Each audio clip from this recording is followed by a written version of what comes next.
Okay, we're live.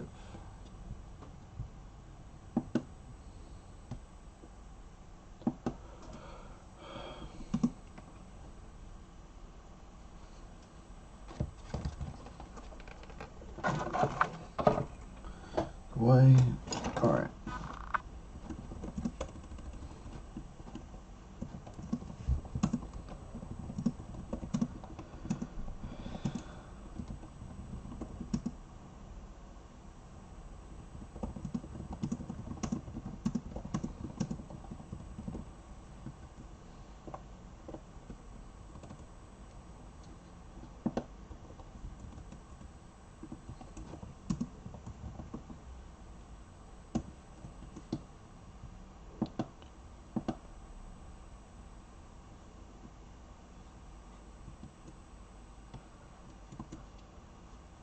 Oh, hello.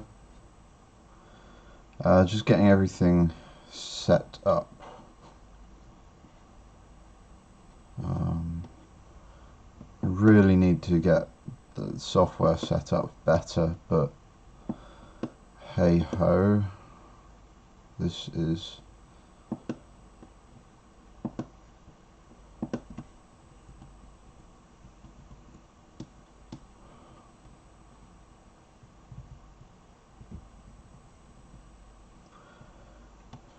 let's just quickly post it to Twitter.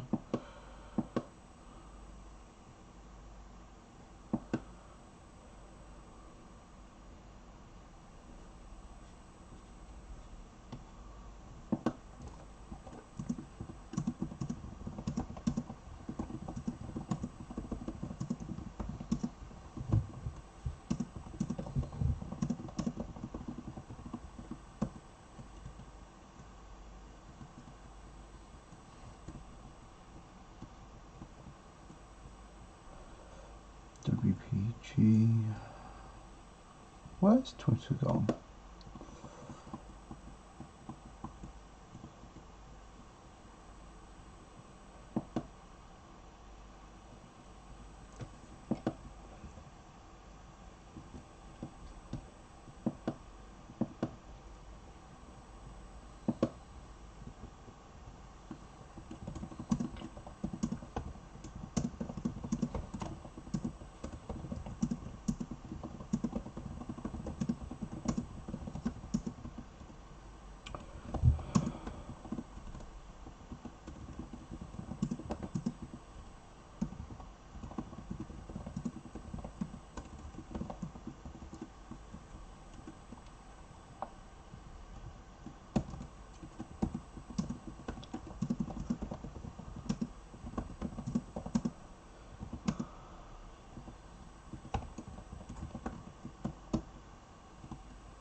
All right.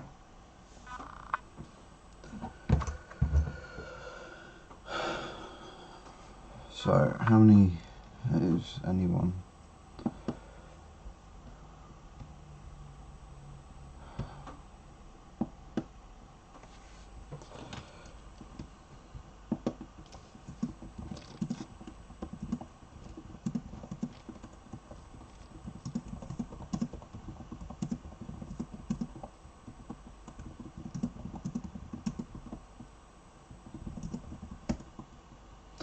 All right.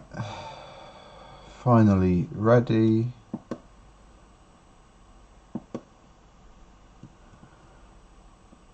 Okay, YouTube says there's 2 of you watching now, so who knows if that's true or what, or who knows.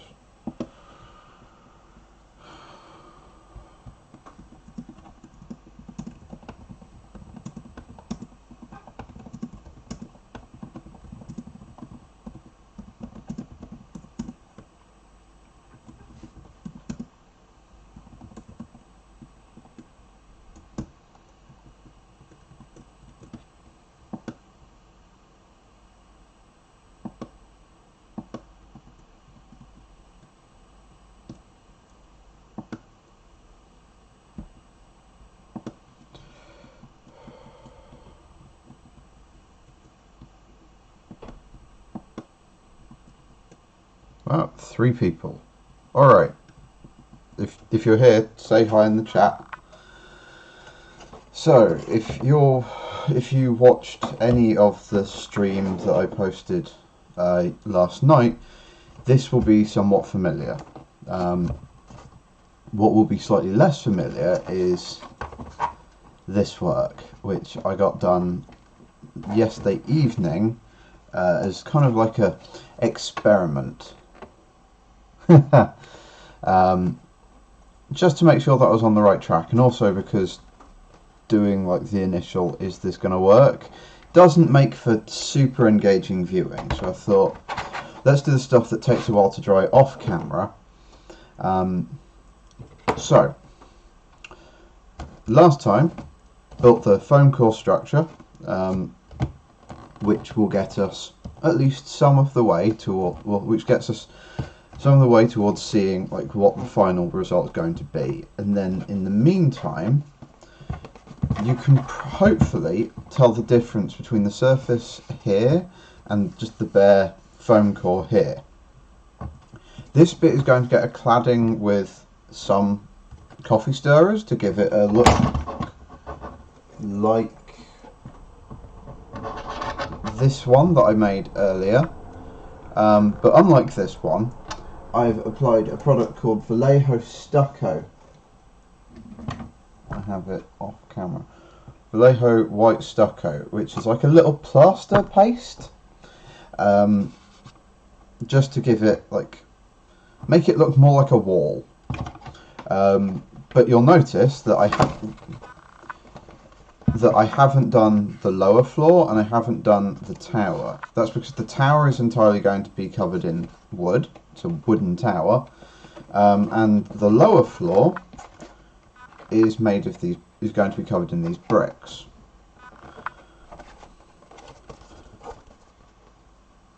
So the first thing we are going to do is I'm going to lay this down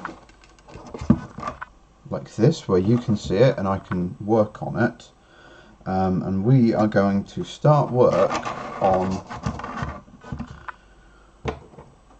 bricking up this side of the lower wall. So these bricks are they're made of extruded polystyrene, and the way that they're made is quite simple. You take a brick of polystyrene like this, and then you cut it into blocks. These ones are ones I make for a different project, so they're a different size, but you cut them into fairly regular bricks, and then you stick them in a box with some gravel, and then you shake them about a bit, and then they take on this lovely. Let's show. Is it gonna? Can you see that? Are you gonna focus? You get this lovely sort of knurled appearance. But polystyrene is relatively expensive, and the bricks are still quite thick. So what can we do? Well, we cut the bricks in half. You can't see the back, so there's no reason to use this nice, lovely textured surface. So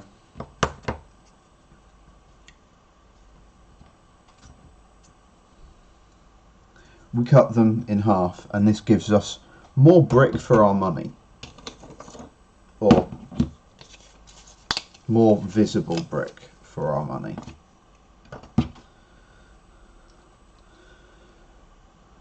And then at the top, because these bricks are 1 centimetre tall, I cut them up, and then at the top I can cut four bits out of one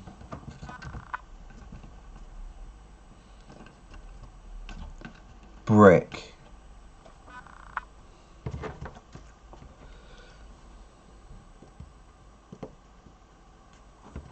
So very carefully with a sharp scalpel blade, I just cut a brick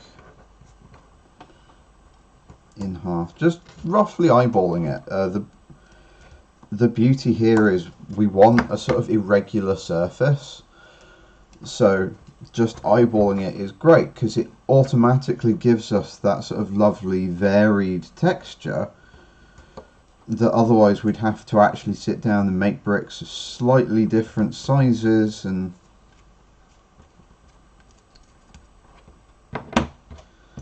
that would be a lot of time, a lot of effort, and people do that. Quite often people will make bricks of like 3 or 4 different sizes.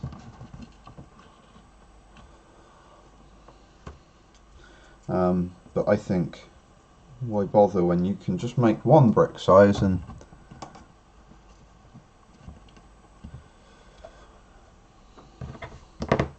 cheat the rest. So now we're coming up on the edge, and I'm doing the top first just because there's going to be a little side door here, so I'm going to leave a gap, and then once we've bricked just around the corner I will make the door, and I'll talk you through my process whilst we're doing that. Doors are wonderful. Alright, so here I'm going to have to remove this brick for a minute because we're running up against the edge. So I need to put the corner brick on. So you'll notice that the corner brick, if I just hold it up in a way that you can actually see it, is a sort of L shape. Because in reality the bricks would be extending somewhere into where the foam core is, but we've removed, well, we're cutting the bricks in half, so on the corners it's just a little more difficult.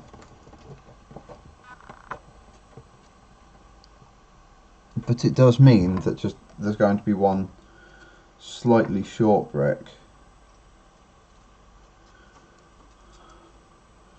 But that's not the end of the world. We have the technology. So I place it just below, I take the scalpel and I just mark roughly where how short the brick needs to be. And then I cut it.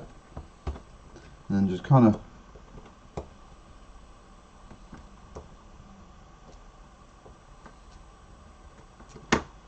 using the edge of the knife, I can just round it off a bit, just so. But then in real life, some of the bricks would be a little sharper than others. So I am keeping an eye on the chat, so if anyone's got any questions, just shout and I'll do my best to answer them. Like if you're wondering where can you get hold of these wonderful materials, or if I've got any suggestions for alternate techniques or whatever. So now we'll work our way down here because that will determine where bricks go over here. So in order to make our next L brick, we need to, in corner brick, we need to cut the L shape out.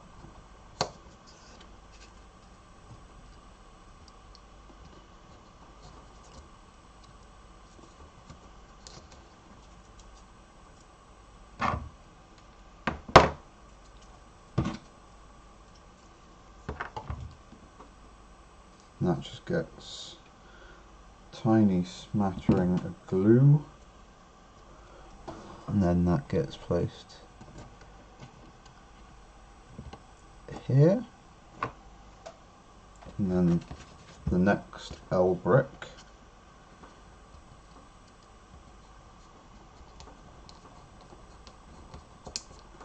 I'm starting to feel some resistance from the foam, which is probably a good sign that this blade needs replacing. I just need to remember what on earth I did with my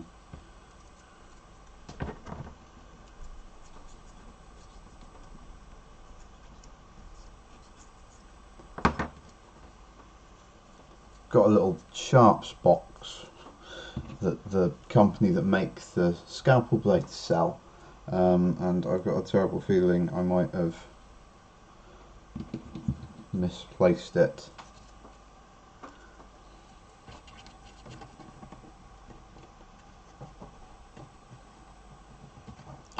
This is a good opportunity just to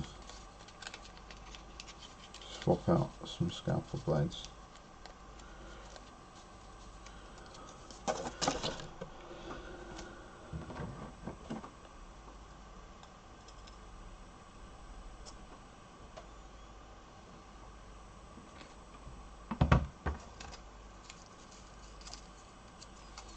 So today I'm testing the camera just raised up a little further, so hopefully it'll be a little easier for people to actually see what's going on.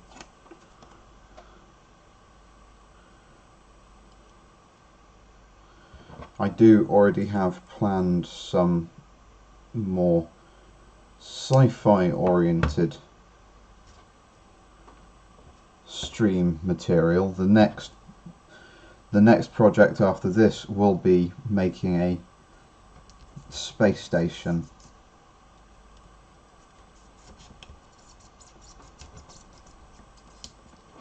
A nice spinning space station. It's very suitable for, well,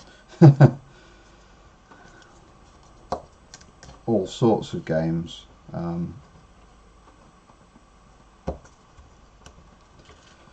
I'll probably be talking about how you could adapt it for stuff like the new Battlestar Galactica game, or by adding a bit more sort of Gothic decoration, you could make it suitable for like Battlefleet Gothic.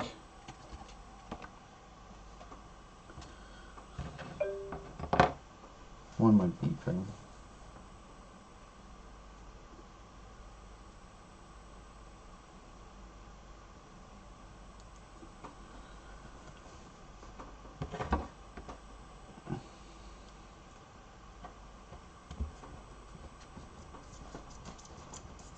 So the one downside here is that we've got, well, the cutting out the corners is somewhat wasteful. There are some uses for these little bits that we're removing from the L shapes, but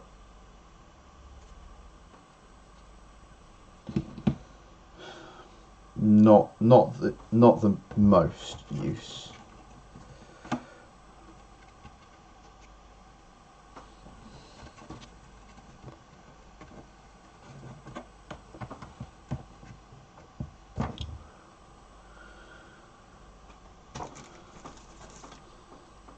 So I have a nice big bag of pre-prepared bricks. There are people on eBay who sell just bricks. If you've not got the time or inclination to sit down and cut out hundreds of bricks, although with a hot wire cutter a hot wire cutter makes pretty short work of it.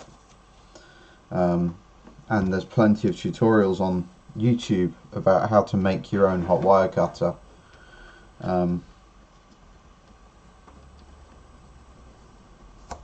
I wimped out and just went and bought Proxon, which they're not cheap, but consensus is they're probably one of the better ones.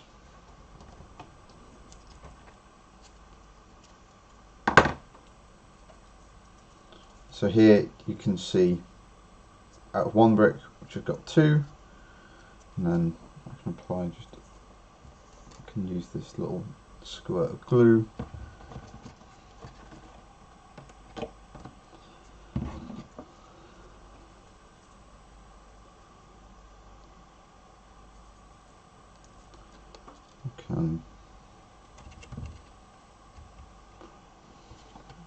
Gluing bits into place. And you can see how quite quickly the sort of the visual structure starts to come together.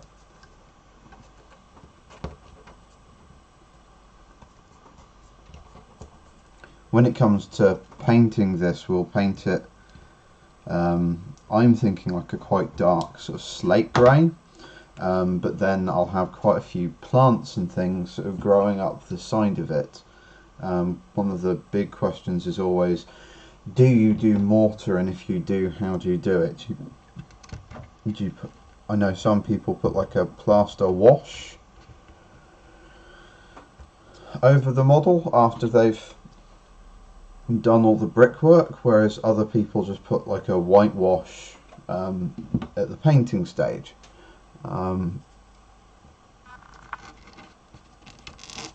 I tend to like the more sort of dry stone look, so I tend not to do mortar, although if I was actually doing like brickwork,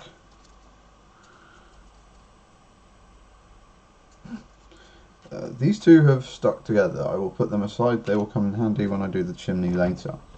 So here we've got these spots here, because the door is going to sort of come up around here. So like I've done here, I just need to cut the ends off a brick,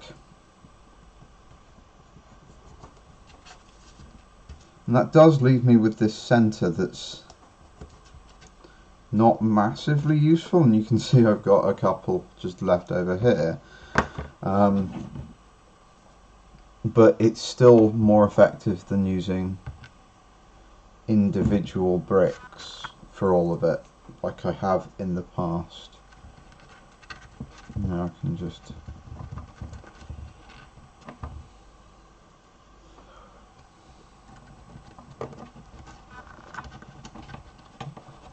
damn it.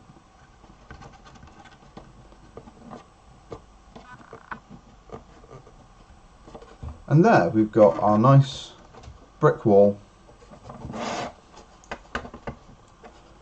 all done up, and we've got the start of the bricks on the front. Now if you wanted to give it a little bit of a varied texture, a lot of buildings had sort of like plastered frontages, so you could leave this like here, this, and then sort of start again over here. I'm not, because that's a bit more modern of an aesthetic than I want to do on this building here. But it's something to keep in mind, especially if like you're doing sort of bolt action sort of style terrain. A lot of sort of the areas in northern France that were subject to like the Normandy campaigns had that kind of aesthetic to their buildings.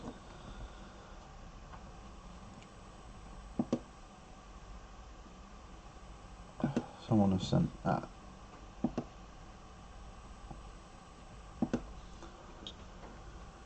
So, to take a brief break from doing bricks, let's talk doors. So, one of the things that so there are various ways of making doors. You could take sort of a coffee stirrer and cut up lots of sections and to make sort of like a plank door, or you could take a single piece of balsa wood to do sort of like a solid wood door, or even take like a piece of cardboard and layer it up to do like a particle door. We're going to go for something in the middle. We're going to cut up a bunch of pieces, and then we're going to cut like a cross beam, glue it all together, and then we'll put that in the door. This is just like a, well, this is intended to be like a little side door. I'll do something a little fancier for the... So I've got this piece of scrap from doing the side, or doing the bottom of the tower for that test. It's just a little bit short, so I will take it and I'll use it as a rough template.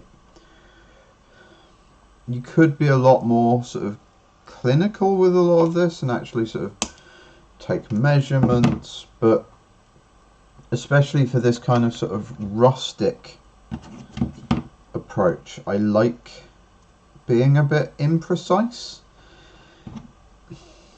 The people were thinking about this in terms of the fiction you want it to help sell.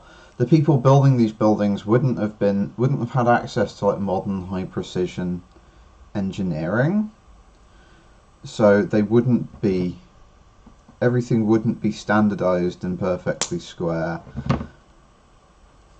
Alright, so I cut 3 to roughly the same length, and I'm just going to take a file just to homogenize them a bit. So now we can just quickly test fit them, and you can start to see how the finished door is going to look, and I reckon that I need probably another 2, so we'll take another. So these are just coffee stirrers that I've previously gone and cut the rounded edges off, which just saves some time when actually coming and cutting and sort of prepping them for putting on the model.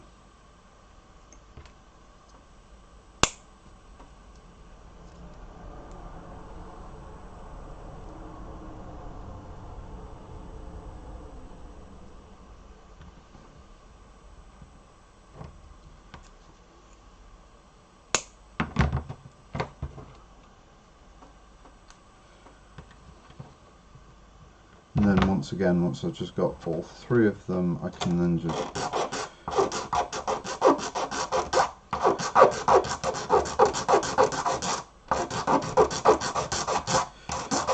so if you didn't have a set of files, you can do this sort of stuff just with some coarse grit sandpaper.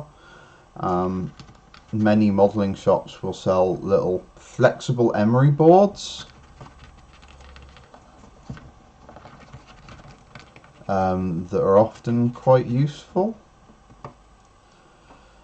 Alright, so as you can see, there, it fits in quite nicely. So you could stop there. You could just glue this in and it would be a pretty good door. However, by adding like a cross brace, I think it just sort of takes it up to the next level.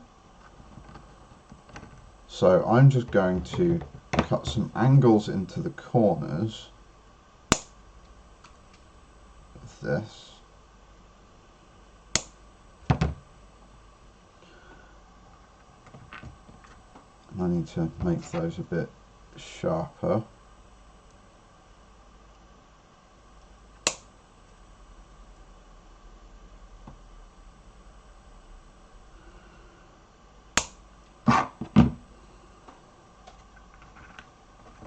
So that fits quite nicely. So the first thing I'm going to do here, actually if I just sort of tip those out. The astute among you will have noticed this wire brush.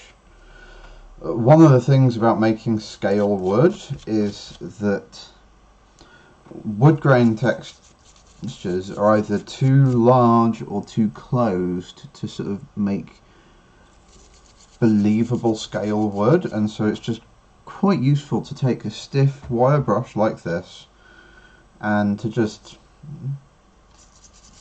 put in some new wood grain textures, because a lot of terrain work is taking materials, carefully sculpting or shaping or sanding them to the right size, and then painstakingly making them look like the thing that you started with. In the Warhammer Discord earlier today, someone was saying that they didn't think that rocks looked very good on bases, and yes, if you just take a rock and you stick it on a model base, it's going to look wrong because your brain is going, that's not a boulder, that's a pebble. But if you carefully repaint it to sort of give it the new new highlights and to make it look sort of bigger and sort of scruffier almost. Then it looks like a big boulder. So here I'm just going to line up the door. I can just use an extra spare piece just to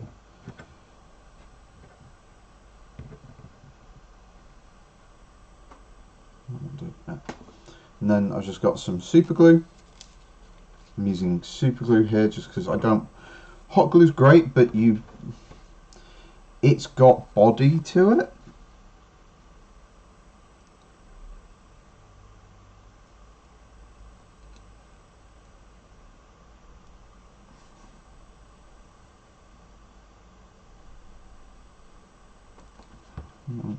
One moment.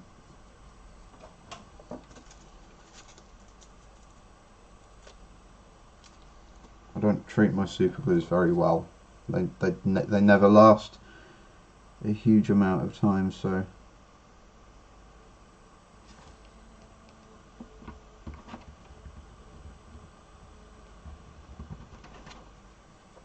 what's the point?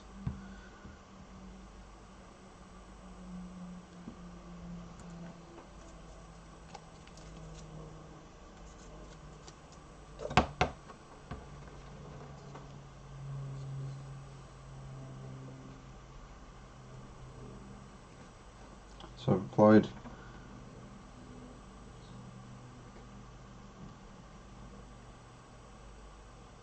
some super glue along the length of the piece of wood, now being very careful not to stick it to ourselves.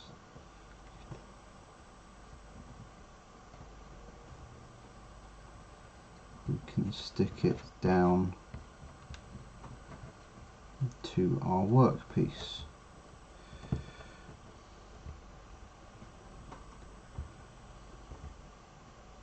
And as I've done it, it's just offset that a little bit, but that's not the end of the world. We can just clip that off, and again, those sort of slight imperfections. This is a side door, like it's probably not super well maintained.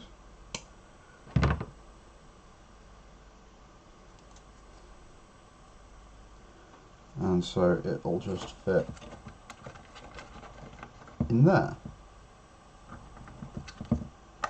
So now the hot glue gun comes out, which has just been heating over here, and I can just put a nice dollop down in there and sort of careful not to get the strands everywhere, and then I can just place the door in.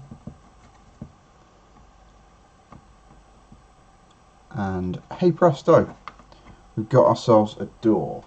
And then just one extra tiny little thing that we can do just to sort of ramp up the visual appeal. This is just some styrene rod. This I think is Evergreen brand, but it's available under a million names from a million manufacturers, and if you don't have a hobby shop nearby that sells it, you can often find it on eBay. And I'm just cutting two little sections of it, and we'll take just a little dab of Yoo-hoo, because this is going to go up against the foam, so we don't want to melt the foam, because it's important to remember that heat or many chemicals will melt expanded polystyrene.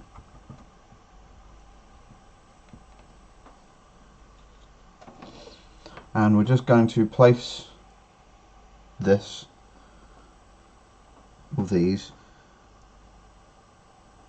very carefully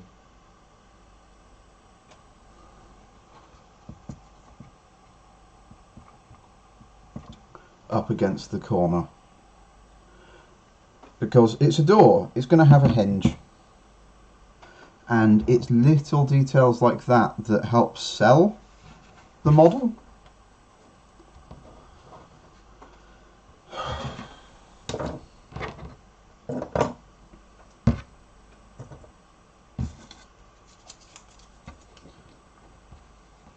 Alright, so we've got one corner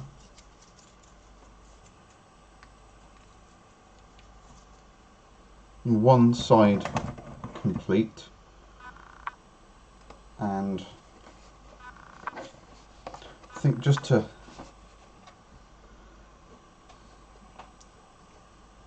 keep things interesting, we will start working on this upper section. I'm not going to do everything for this build on camera as you saw with the rest of it. I just want to show off the techniques and my thought processes. So, going back to the sort of prototype building from earlier, here I've used two different thicknesses of material. I've used these sort of coffee stirrers. The coffee stirrers here for like the interior bits, and then I've used these tongue depressors on the edge. And I think that sort of differing texture and thickness sort of helps give it a lot more visual interest. So, first thing we're going to do is we're going to start work on the bracing around the corners. So we've got a tongue depressor, and we're just going to, which I've cut the edges off already, which we're just going to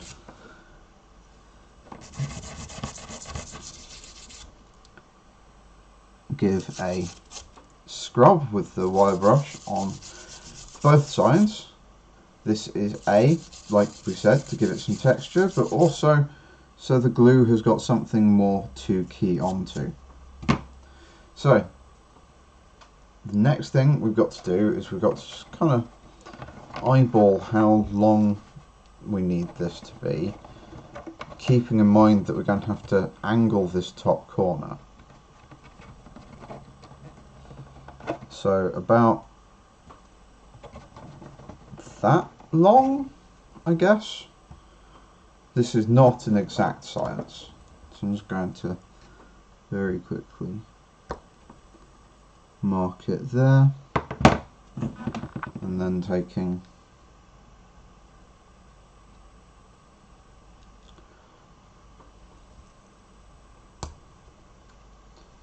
a pair of snips.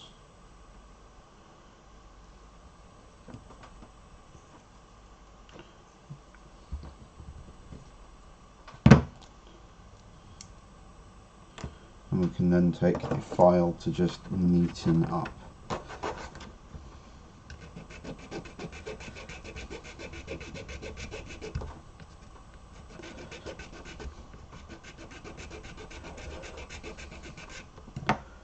The bottom here.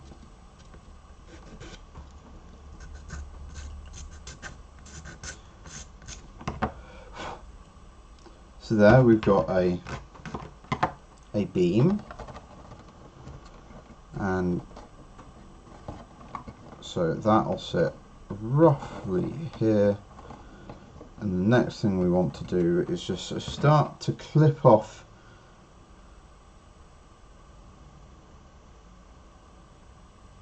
some of the corner.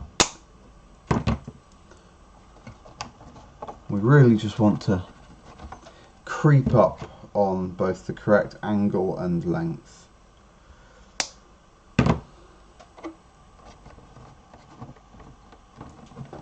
And that looks about right. And so all we're going to do is we're going to take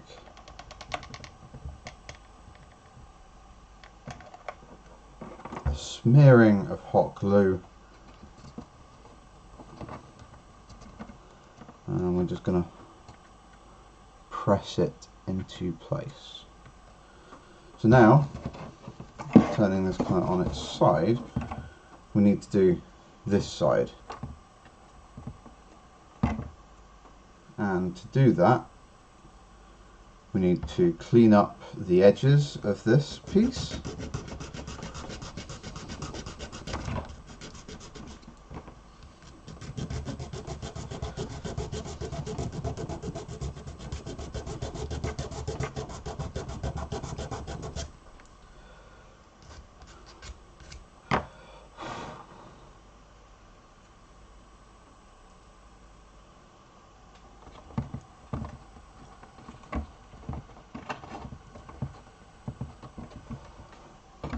And once again, I will just briefly use the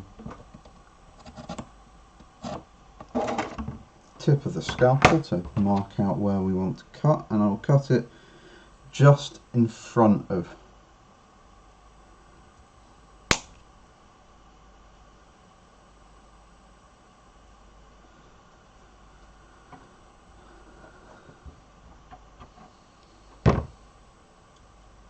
where we want it, so that I can then sneak up on that knife mark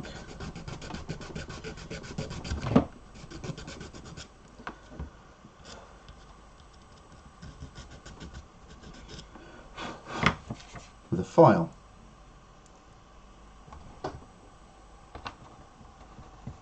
And then from there, that'll fit in quite nicely. And I can just take the hot glue gun once again,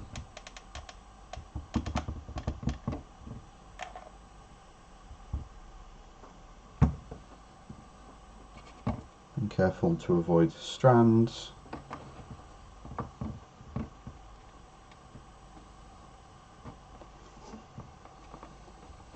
And then just very carefully removing that excess of squeeze out.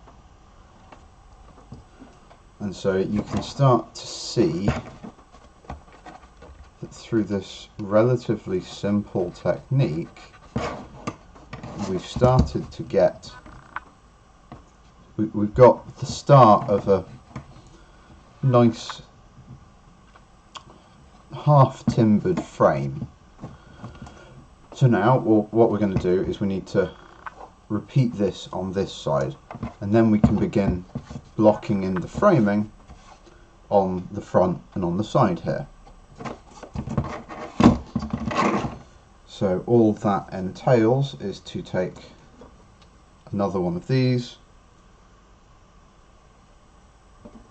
If I had been clever, I could have actually measured how long I cut this one to.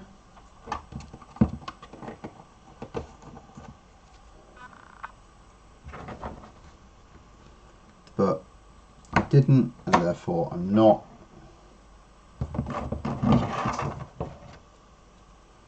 But once again, the process is very similar.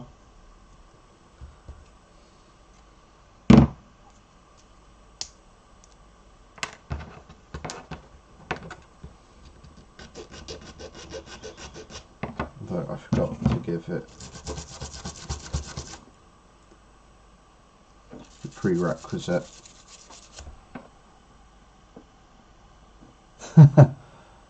I mean, I can also tell you how to do that, if you'd like.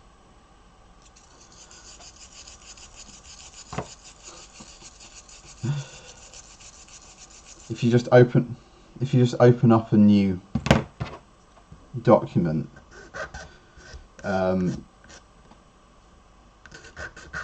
hit space and start typing import, and then depending on what format, pick the appropriate format, and then you just need to get them both into the same document and save them out again, or export them out into OBJ.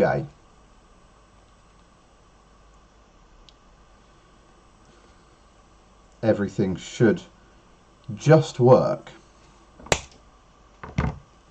Although if they're textured, I seem to recall that TTS has opinions about how textured models should work. I'm not a fan of TTS.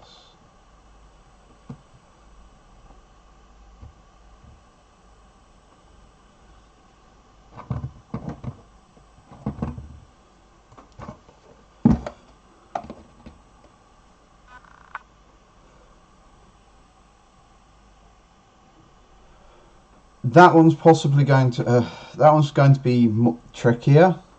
You might actually need to re-unwrap the models, which might.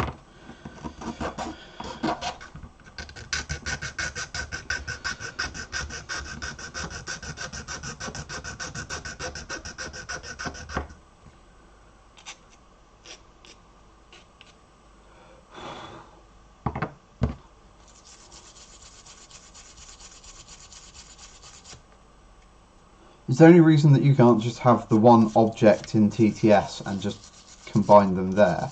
If memory serves, TTS does have like a grouping feature.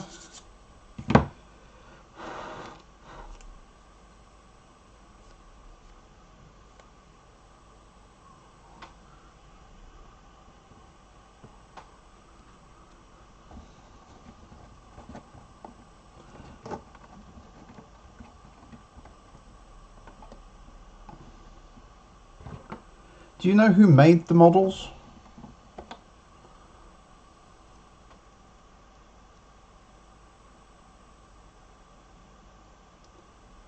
I mean, if you are also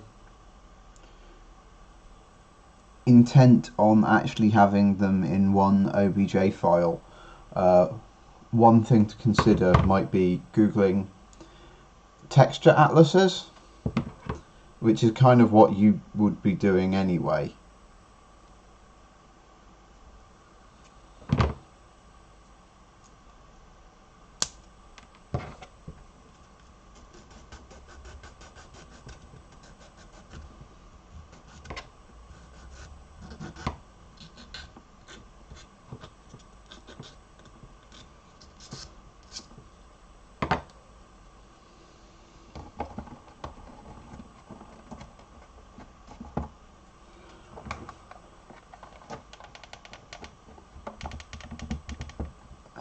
So, as you can see,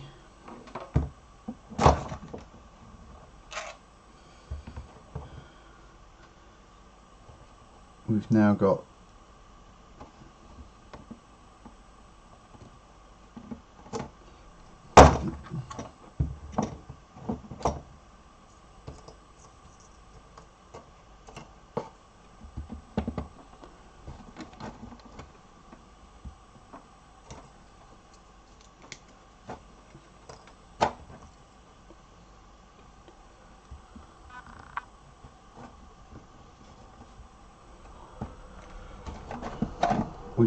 both corners set up,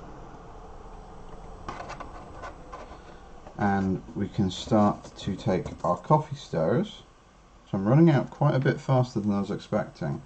I mean, got an entire box, but that does mean prepping more of them.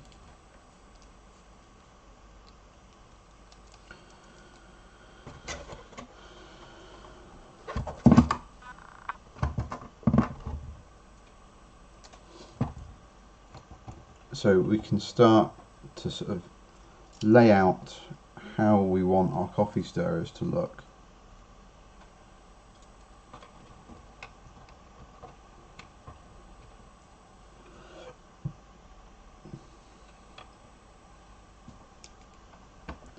I'm imagining something vaguely along the lines of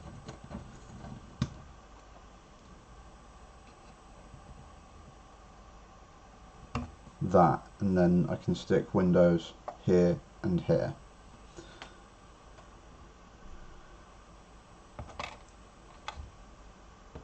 So first things first, I've got to take these, and I've got to measure and cut them down to size. So once again, just using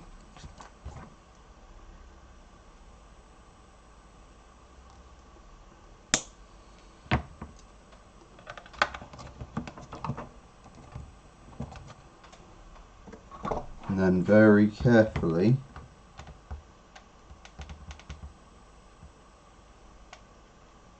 applying a small bead of glue to the coffee stirrer, and pressing it down and using a scrap of wood just to clear off any squeeze out.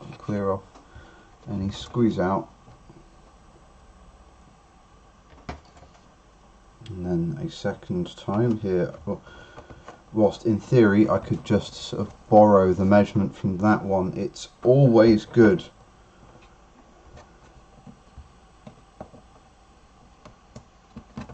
to remeasure, because there is a good chance whatever you're building is not exactly square.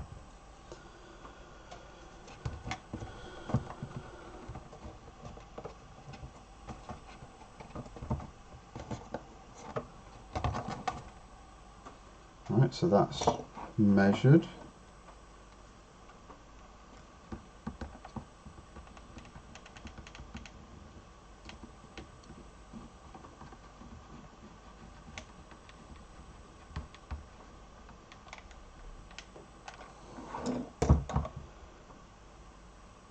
And glue has been applied, and glue can now stick that down.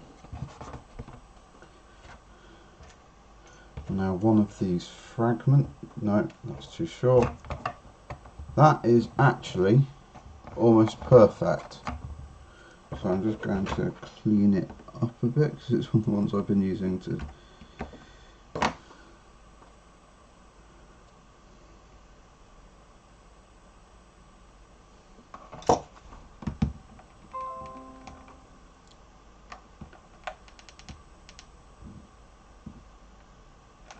squeeze out glue.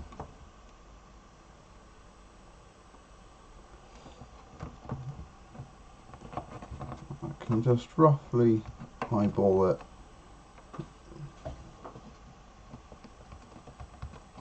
there.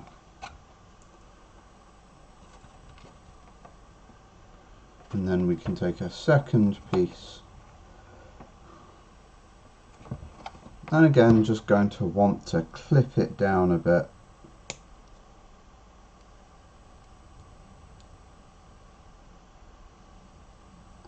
Just to fit it up in the rafters.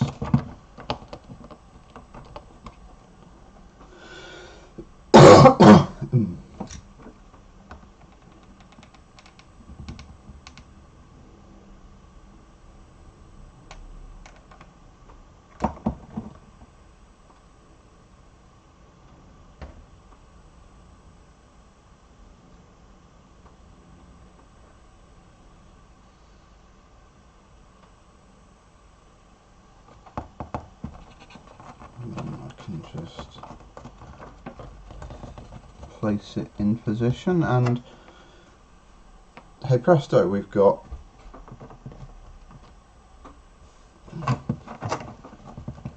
a slightly wonky but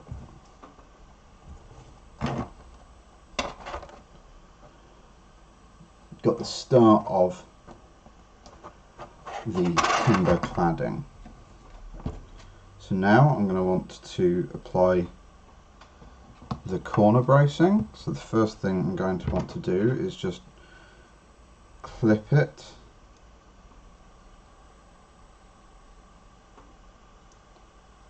to a roughly 45-degree angle, and then sort of look and see how it looks. The camera is actually pretty useful here because it means I can actually see what it looks like the correct way up. So here I'm just going to use the knife once again as a marking tool.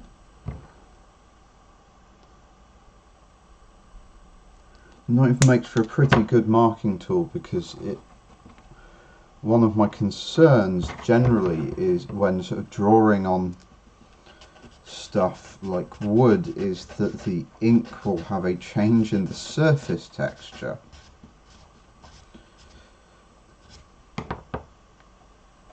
Which will then show up when you paint the object. Super glue is like the worst offender for this. You can super glue hardens the wood grain whenever you glue wood with it, and it makes it a lot less porous, which normally that's not so much of a concern until you start doing stuff like washes, and sometimes even through a coat of primer you can tell the difference between wood that's been glued with hot glue or Yoo-hoo and glue that's been glued with super glue. Hello, Mergin? Mergin, is that how I pronounce your name?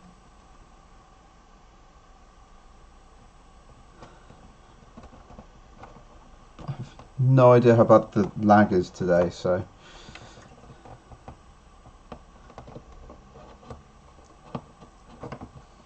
hello and welcome to Connor Complains About. I can barely pronounce English, so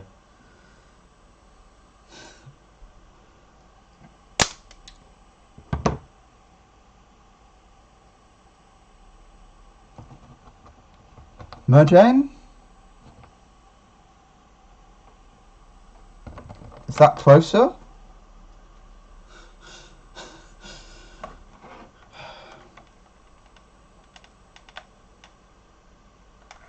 I will admit that usually I rely on asking people how they would like their name to be pronounced, or in the couple of occasions where I've just been handed like a list of names at work and told, hey, can you contact these people? Google is a no phone, didn't mean you. Open the Google app.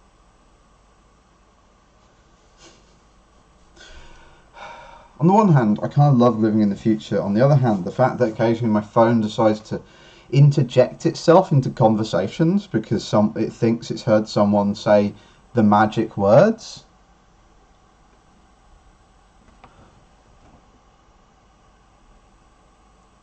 Alright, let's click it. Let's see what happens.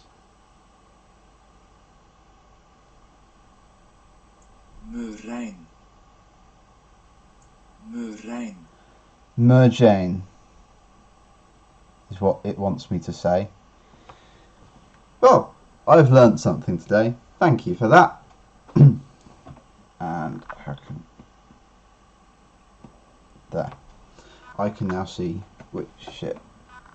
Ah, fuck. I tried to do a...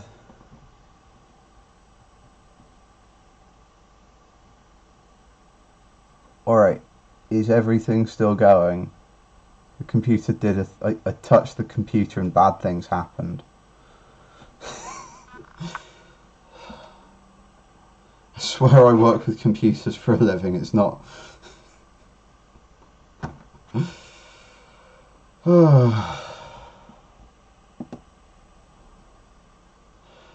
Alright. Good. Then that is a good sign. So far I've covered making the door. We've done a little bit of brickwork. We've got the... Yeah, don't go into IT. It's a hellhole of... if you go into IT, you will never want to interact with like the modern world ever again, because you'll just realise that all of the entire world relies on computers, and computers just don't work. So on that lovely piece of information, let's build some windows. So if I just turn the model, I can sort of bring it up closer to the camera. You can see that we've already got one window down here that I did as like a little experiment, and it's made from some strips of, this is a wood called obesh, which is, I think, a relative of balsa wood, but it's a little bit harder, so it makes better rods and dowels and things. But I generally think that it makes a good companion to whatever wood they make these coffee stirrers out of. They're quite similar in terms of wood grain and sort of texture, even if this is a lot harder.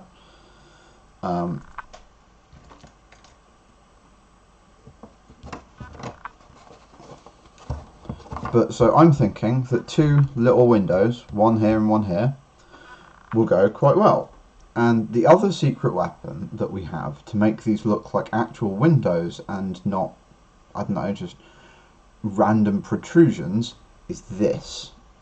This was sold to me as an automotive repair mesh. I have no idea how you're supposed to repair a car with this, especially just a tiny little A4 sheet of it. But hey, I'm not a mechanic. Netcode apparently wants to become a mechanic, so maybe when you become a mechanic you can tell me. But it looks like leaded windows.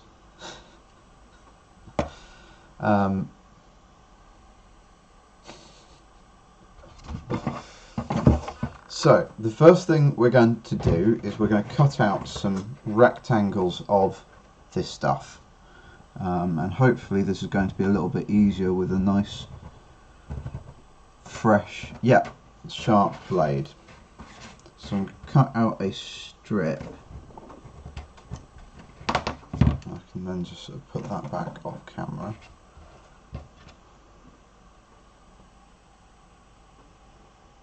It's actually made of aluminium, as far as I'm aware.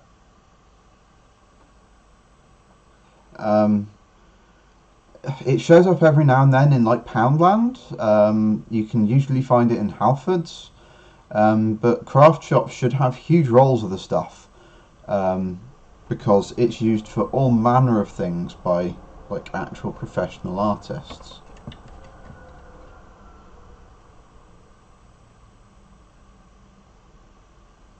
So this is a bit wide, so I'm just going to trim off one edge.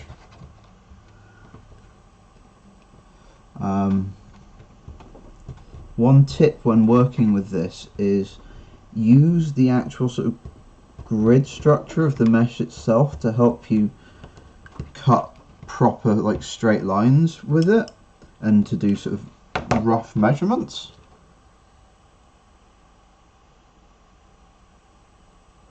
That makes sense. Or I imagine you could use it as like a substrate for filler or whatever. But yeah, that makes a lot of sense. I have learnt 2 things today.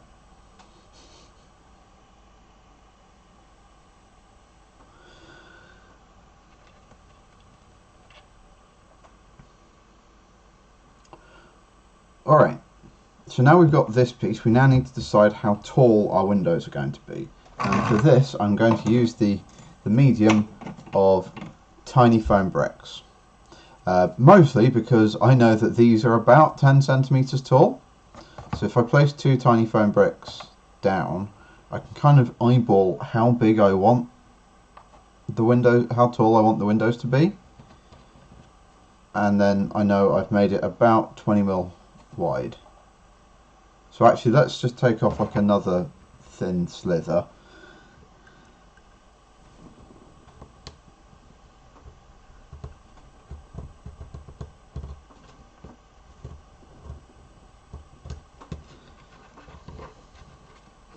Just to make our windows a little bit more to scale with.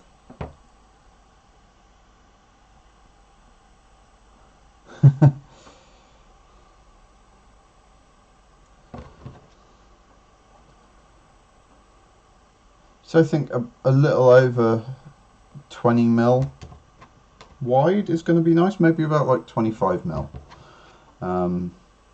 If I cut it bigger, I can make the windows shorter later.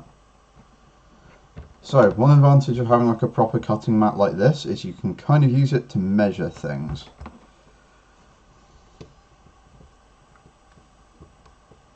This one I just bought from the works because they don't, even like the nice expensive ones don't last forever, especially when I keep airbrushing over the top of them.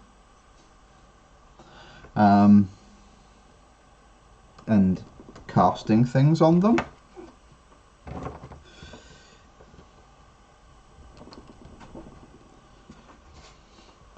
And getting resin on them and dremeling through them. And what you should be taking away from this is I don't treat my tools particularly well. But the more expensive ones do have like a finer grid printed on them.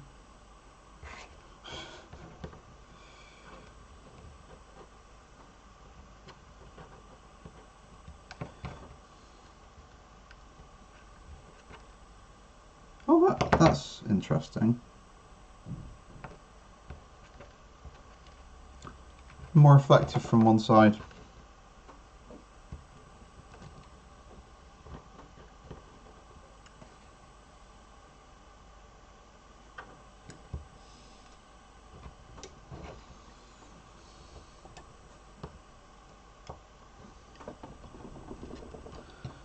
So now we've got our two leaded window inserts. I need to take the obesh and I need to cut four lengths as tall as it plus the width of the obesh, and 2 bits as wide plus the width of 2 pieces of obesh. So do I have... No, I'll have to sort of cut a little obesh cube. Obesh is also quite soft, which means it's quite easy just to cut with anything.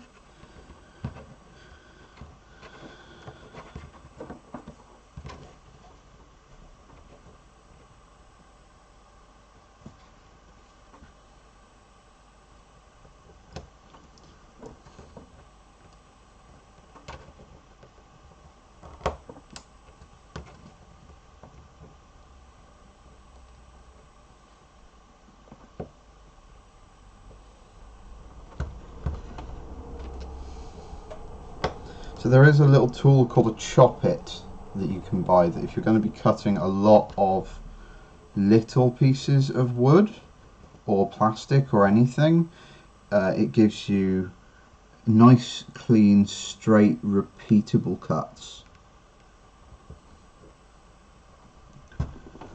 But they're about 60 quid a piece, and I'm not quite at the point where I want to spend that much on like a very specialised cutting tool.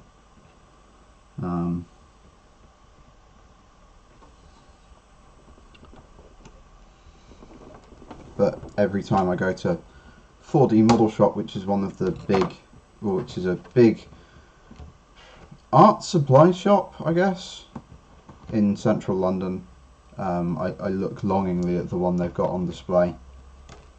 And one day I'm just going to go sod it and buy it.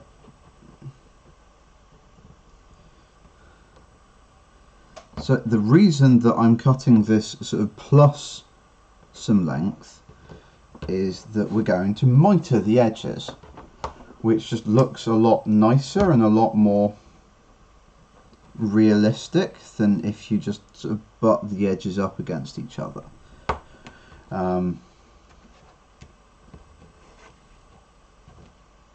And massively anally retentive about these kinds of details is just the person that I am.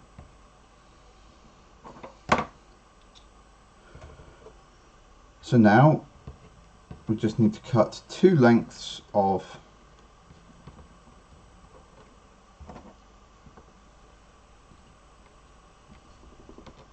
coffee stirrer to act as the window sill.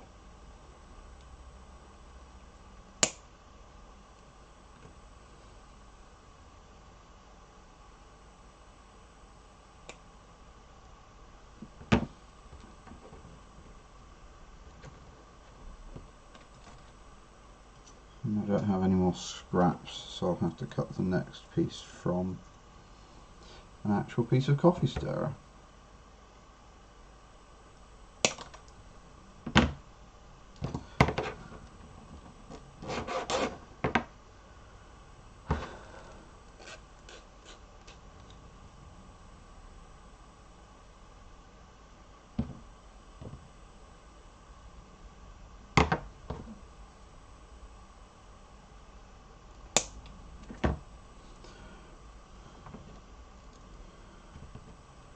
And then if I just cut this piece in half, I can use it to prop up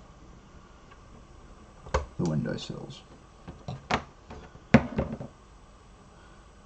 So, this is where we get into a bit of sort of some fine detail work. So we've got all of the parts we need to make 2 windows. And the first thing we're going to do is we're going to take our windowsills, and I'm going to take this just to put some glue on. Squeeze out a tiny dab of super glue, and I'm going to use just the end of a cocktail stick to apply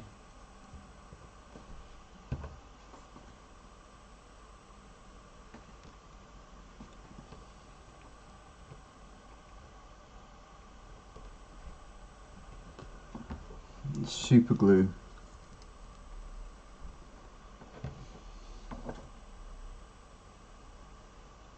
to the bottom of these little pieces of wood, and that will just give me a little bit more surface area to glue the windowsills onto the frame, onto the building. I don't want to stand up just because of the angle involved, but you can kind of see it like that. So the next thing I need to do is I need to take the wooden frames, and I just need to mitre the, well, cut 45-degree angles into the tops of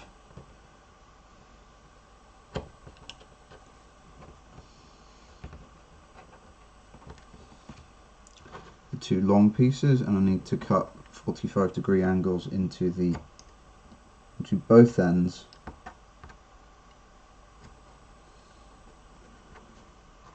of the top piece.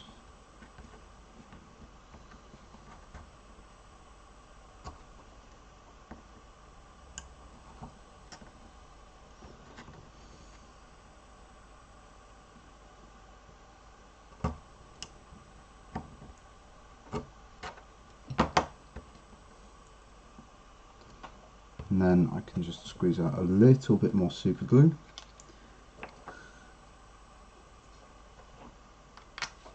Actually, at this point, just to stop me from super gluing stuff to the cutting mat, I'm just going to lay down 2 pieces of masking tape.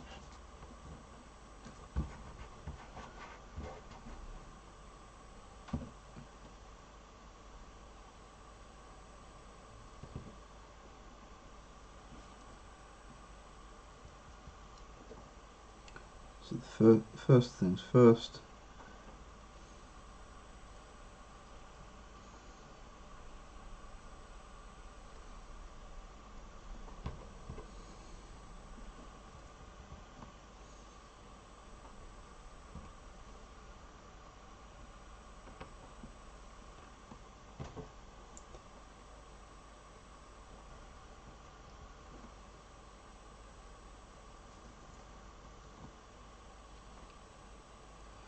and proceed to glue everything to yourself.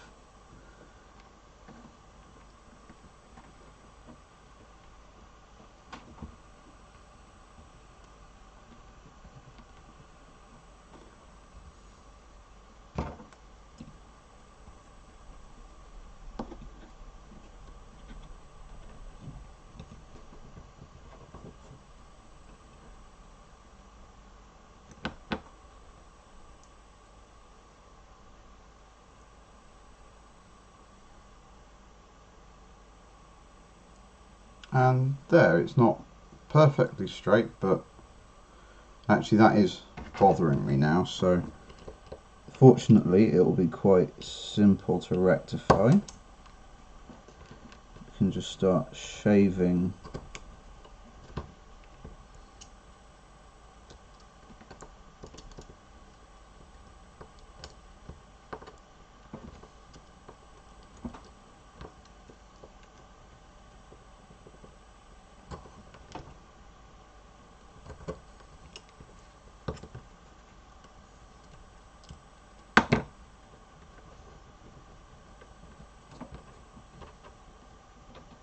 that's better, so then I can apply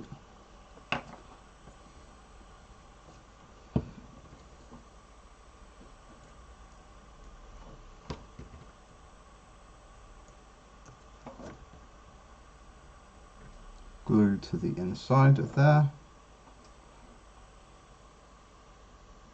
press it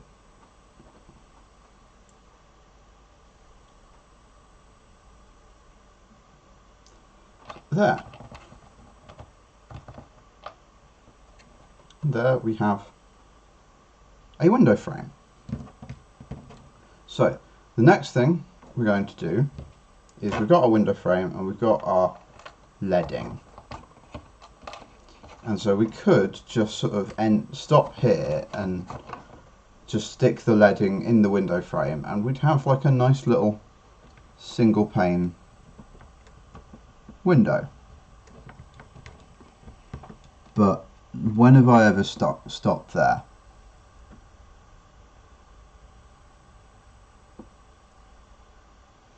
So the next thing we're going to do is we're going to take this cocktail stick and we're going to cut the sharp ends off, and we're going to cut a length the height of the window, and we're going to stick that in the middle, which will just give us a nice little two pane window, which again just adds a little bit more visual interest.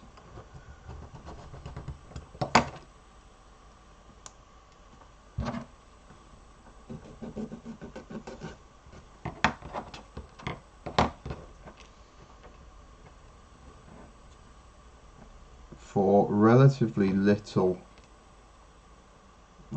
extra time invested.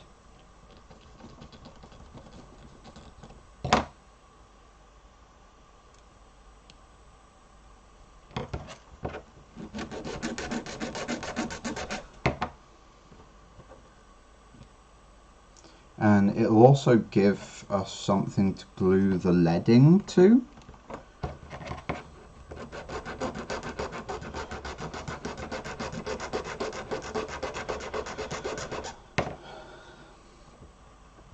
With stuff like this, I generally believe it's better to make it longer than you need and then kind of file it down, because whilst it's very easy to remove material, it's a lot harder to add material back.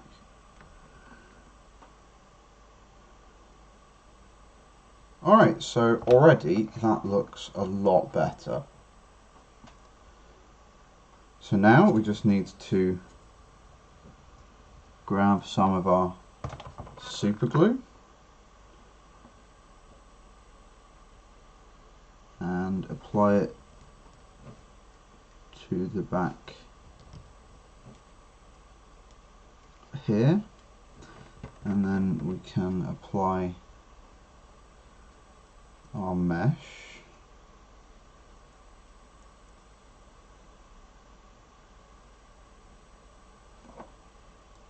And then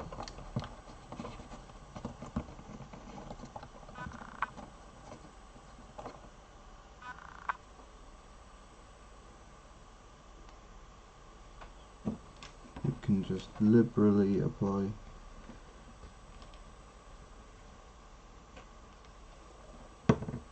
super glue to the back of the window and lay it down like so.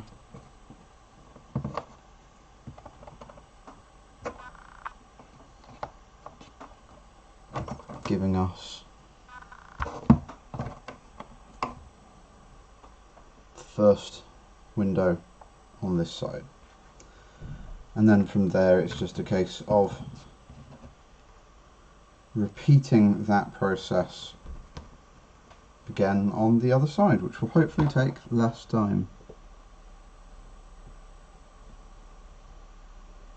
If you're going to be building a lot of these buildings, what you should probably do is make 1 or 2 master windows and then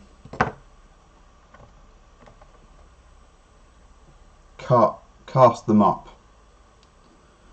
which is probably what I will end up doing, because for this particular project I've got probably 5 or 6 houses I want of varying states that I want to make, and not having to make dozens of windows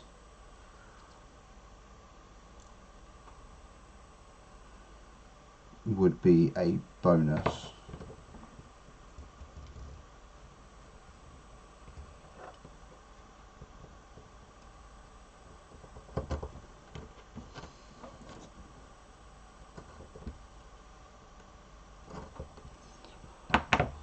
And I'll probably do a live stream where I show how to make one for that, how to mix up the silicon, and then how to cast them in a way that will give you the best results. Because whilst I will probably sell them, I also want to give you the skills to not have to buy them from me. Because I'm nice like that.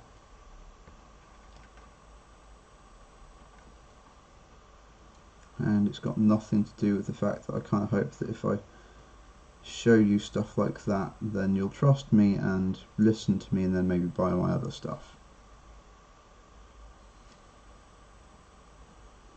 Hashtag brand engagement.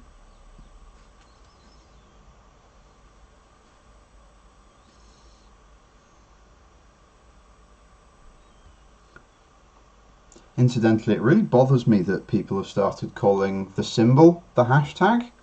The whole reason it's called a hashtag is that it's a tag that starts with a hash.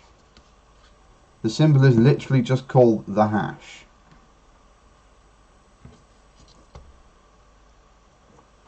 I was on the phone to the bank I was on the phone to the bank the other day, and like it said, to continue, please press the hashtag key. And I'm like,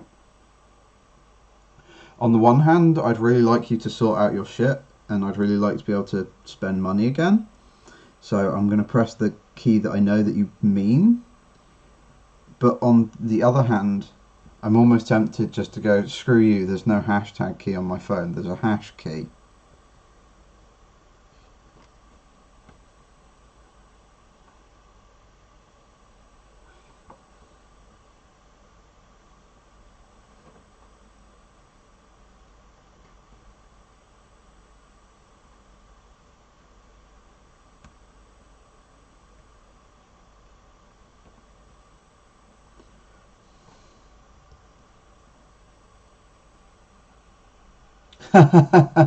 I like that.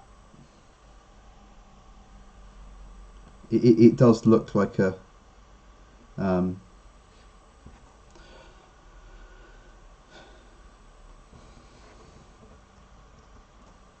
although I do remember seeing a book on keyboards from like the 80s, and they were talking about what the keys were called, and when talking about the hash key, the author suggested that we should call it the portcullis key. But apparently this was then followed by a note from the editor saying that this was apparently all the primary author would say on the matter, and wouldn't accept that no one outside the British Isles knows or cares what a portcullis is.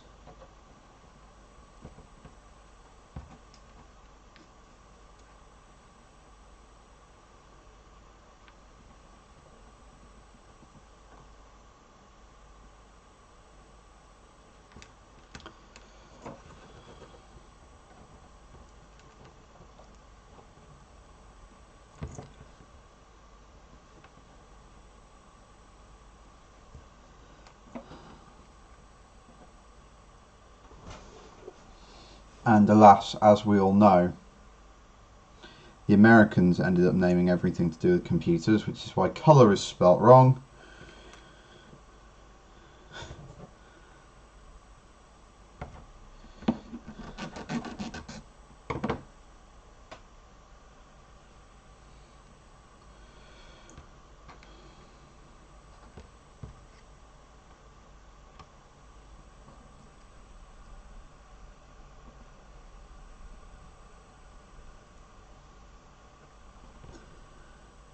Right, and so just need to cut the crossbar again.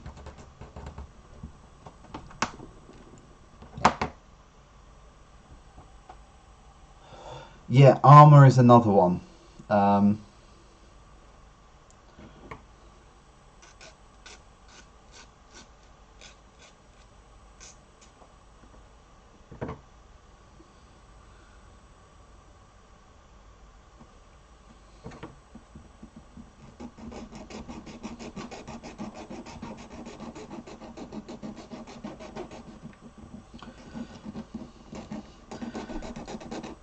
I mean, American English was literally invented by an illiterate man who wanted to differentiate the new colony's language from what he referred to as colonial English. And so he just started changing the spelling of words.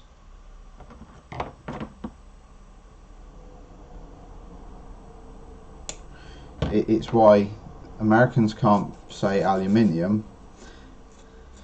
It's why they've got a bunch of U's are missing, because he just kind of went, why is there a U here? It doesn't mean anything. Let's get rid of it. And why a bunch of S's got turned into Z's.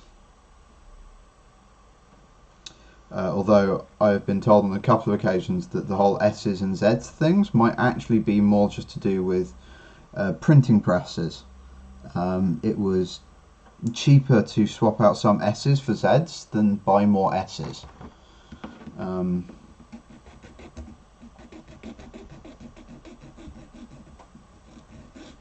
so effectively, in the revolutionary spirit, they just did. Although some of the other stuff, like aluminium, British English used to call aluminium aluminum. It's only about 200 years ago that we started calling it aluminium, for reasons I'm not entirely sure on. I'm sure the internet could tell me.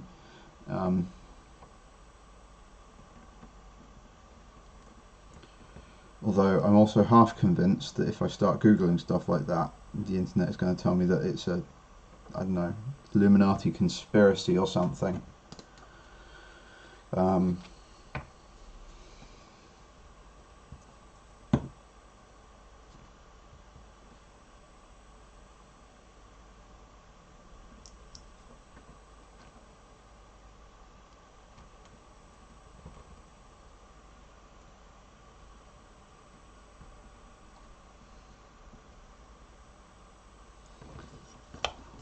And so I just need to apply glue to the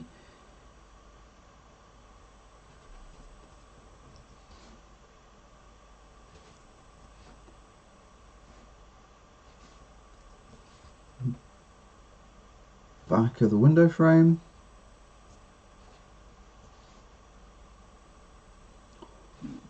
So one like general piece of safety advice I feel like I need to give at the moment, 'cause you obviously can't feel this because we haven't yet invented the ability to transmit sensors over YouTube Live, but this wood is getting quite warm because CA glue is exothermic.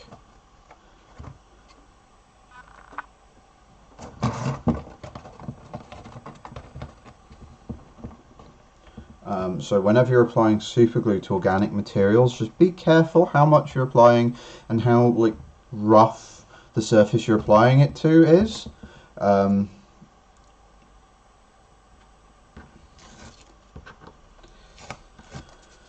There. We've now got one whole side of the building pretty much done. So we've got the brickwork at the bottom, we've got a door. I mean, thankfully it's not probably going to set that much of a fire, but I did once set fire to my hair with super glue by accident.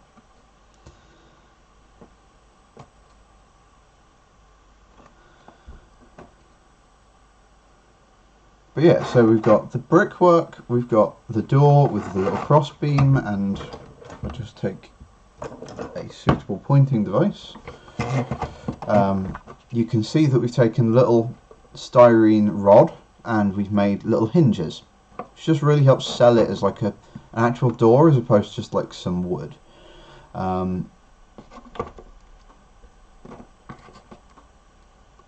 If you remember, we've got our bricks which are cut from 1 centimetre by 1 centimetre by 2 centimetre foam blocks that we've shaken about in a tub of gravel just to give them a nice textured rounded appearance.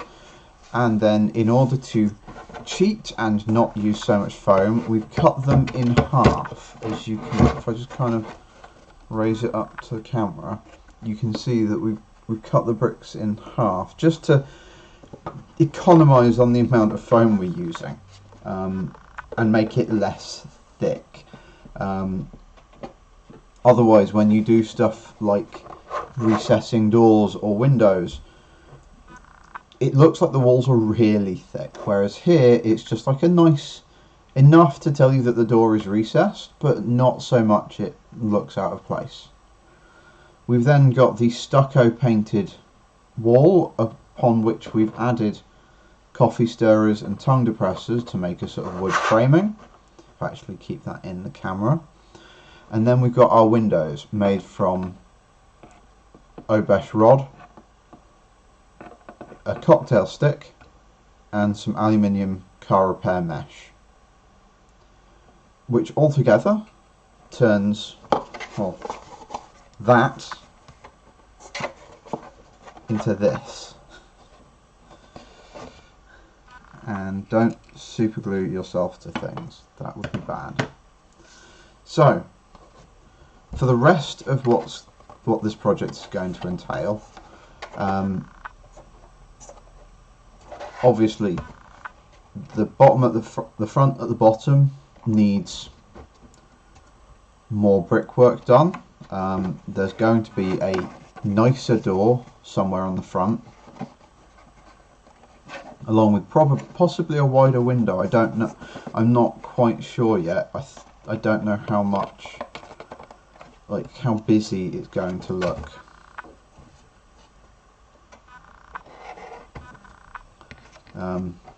A lot of this is sort of trial and error.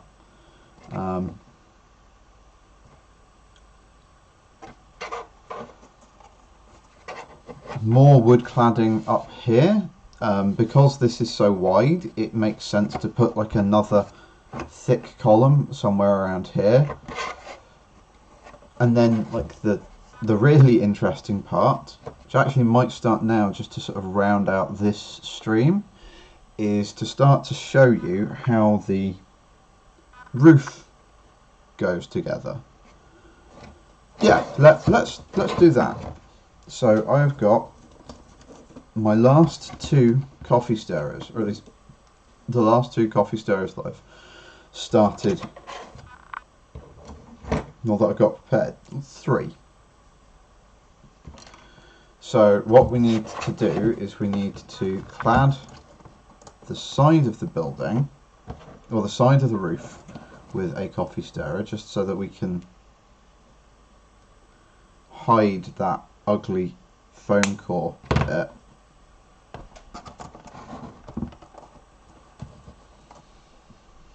So I will just apply some hot glue to this.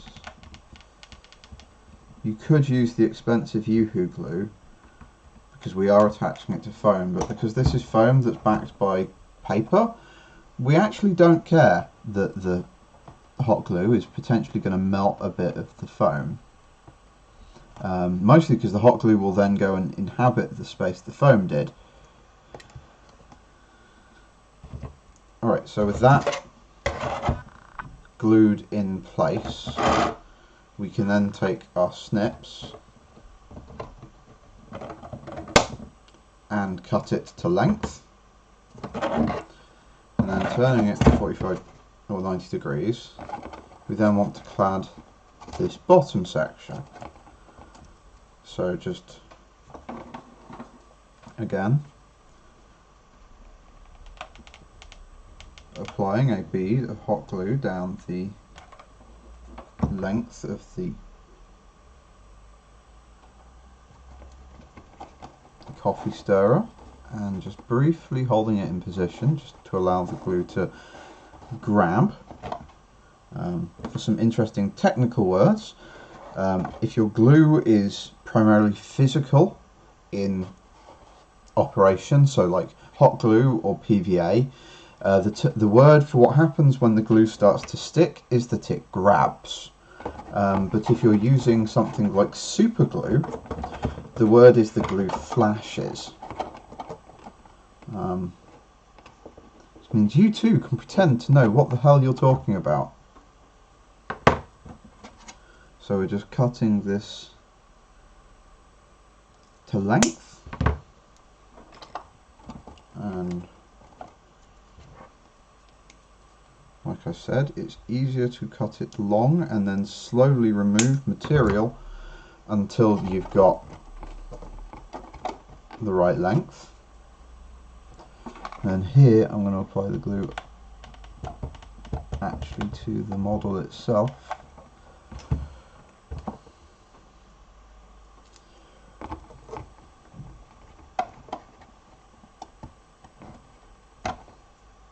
I've somehow today managed to get this far without burning myself, so I'm kind of afraid that I'm gonna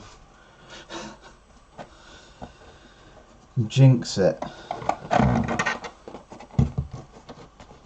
So we've now got the roof framed, and now it's time for the material that we're going to make our roof out of. So this is single-sided corrugated cardboard. You can buy it from any stationers. They sell it as a material to pack stuff with. If you cut it into strips, it looks like, well, tiles. And so here I want to do like a tiled roof. So what we're going to do is we're going to hot glue strips that are slightly overlapping until we get up near the top.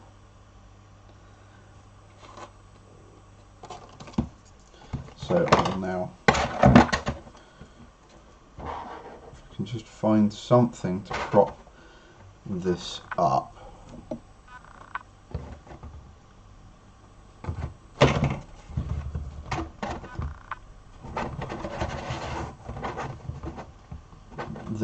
There, you can see it, I can get at it. I just used some more stuff to prop up. There. So, the first thing we're going to do is we're just going to lay a nice bead of glue down there, and we're going to slightly, allowing it to slightly overlap the edge, glue down our first strip. We'll trim these bits off at the end once we've got the whole thing tiled. Then we just want to lay a second bead of hot glue, and then lay our second rank of tiles, and then just rinsing and repeating.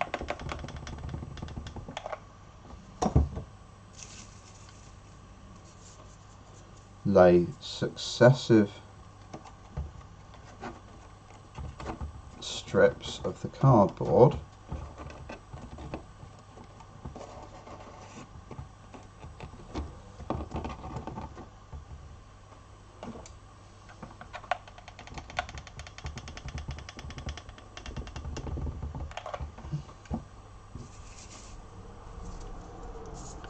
making sure that they overlap just a little bit.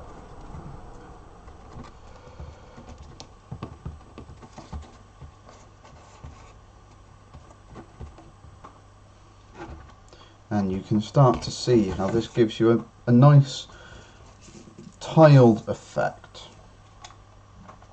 Now, if you don't want to do a tile proof, then there are other techniques that you can use. You can do shingles or like slate tiles by cutting just strips of card. War bases also sell like pre-made strips of, I think it's cheap plywood veneer, but they work really nicely for tiles, and they're cut into sort of tile-like shapes to stop you from having to sit down with a empty cereal box and a pair of scissors and give yourself RSI.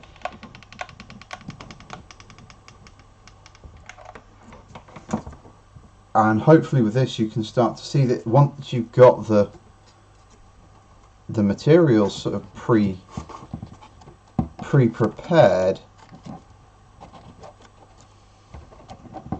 actually doing the roof is really simple.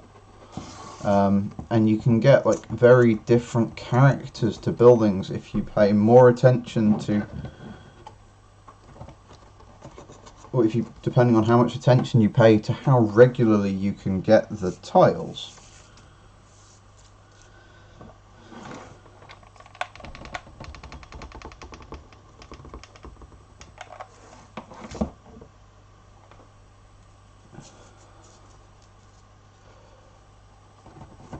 Here I'm trying to keep them relatively regular, but I'm not beating myself up if they're a little bit irregular. I want this to look like a... This is primarily going to get used for sort of fantasy games as opposed to...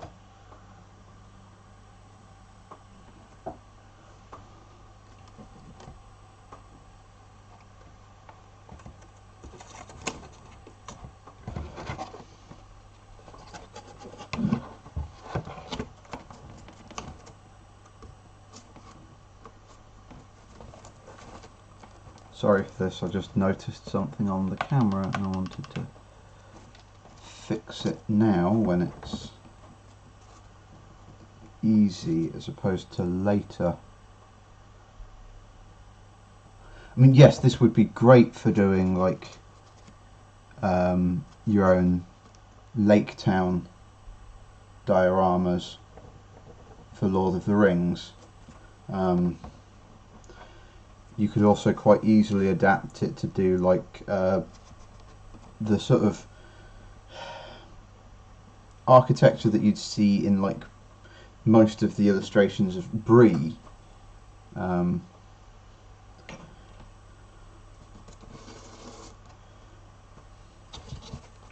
so I can now just, now that I've fixed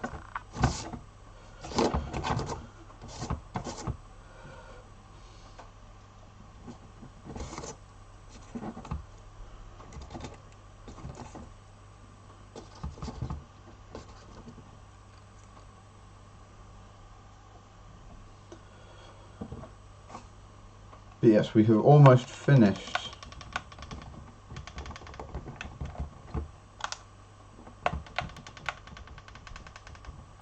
this one side of the roof.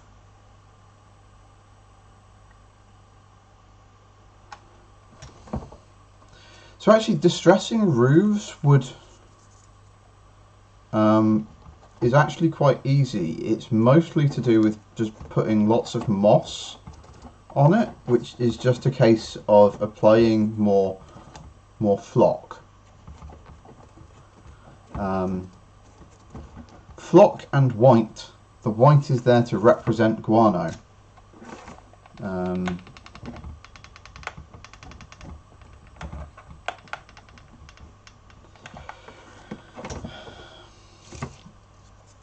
Tolkien, however, didn't spend a huge amount of time describing Brie, and so our main understanding of what Brie looks like comes from a handful of illustrations that he commissioned for an illustrated version of Lord of the Rings. which shows a mixture of tiled roofs and thatch. Also sod roofs, because Bree, being like a hybrid human hobbit settlement,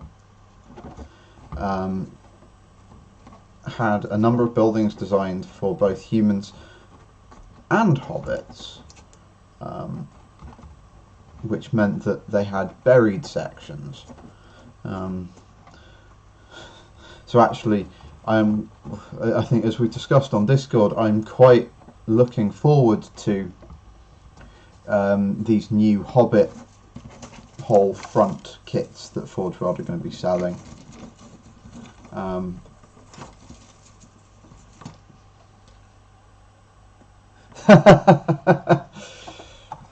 Yes, Birmingham in the 1800s is probably a very good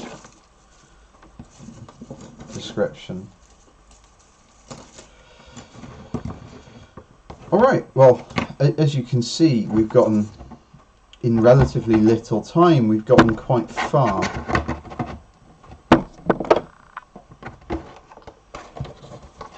And so if I sort of hold it,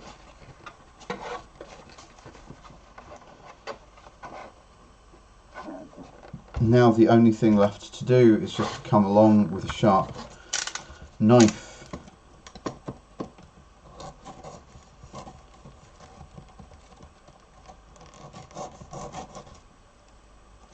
and trim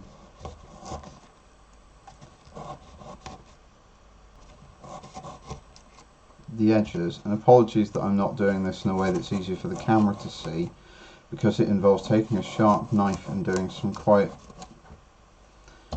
specific detail work. I want to do it where I can see it best.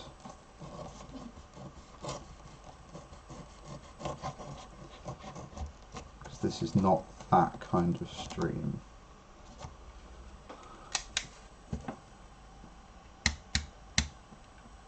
The tiles are actually single corrugated cardboard. You can buy it from any stationery shop. They sell it in... one moment, I'll just go and grab some in its like native form.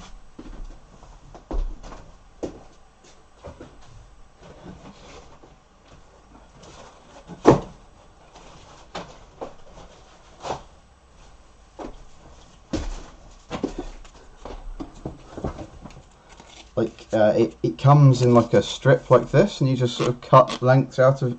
Comes in a big roll like this, and you just cut lengths of it. And I think that it gives you like a really lovely effect.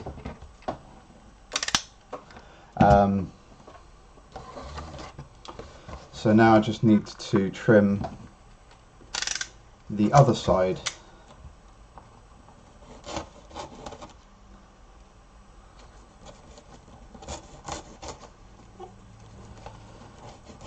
You can also do this step with scissors.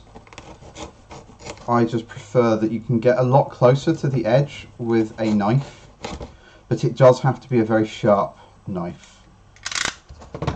And yeah, so there, with the edges neatened up, if I just show you like the edge. If you're doing a more modern house, I'd recommend taking some...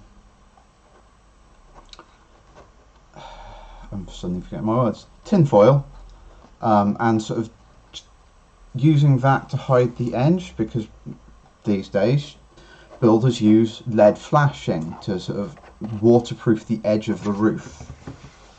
So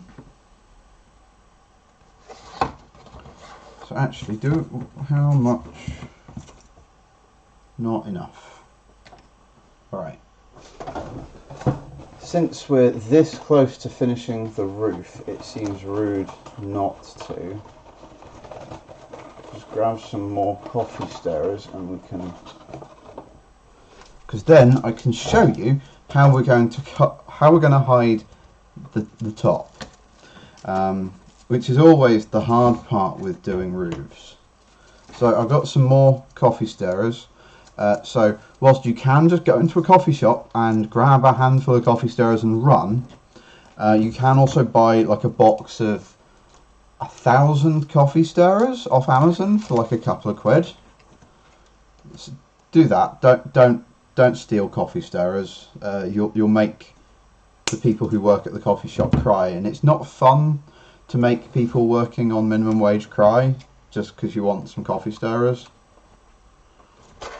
So what we're doing here is we're just continuing to clad the edge of the roof to hide the edging of the edge of the foam core. If I was building a building and I wasn't going to be cladding all of it, like if I was building sort of quick, cheap ruins, I would mitre the edges. And I think someone on Discord yesterday said that would be like a neat thing to show, and so I might do that at some point in the future. But it is a little bit boring because it turns out the answer isn't some mystical technique I can teach you and then you'll learn how to mitre all of your edges for the rest of time. It is, unfortunately, you go away and you buy this one tool that's just got, it's just like a little sled, and you cut your edge. It's got like a 45-degree angle cut into it, and it takes razor blades.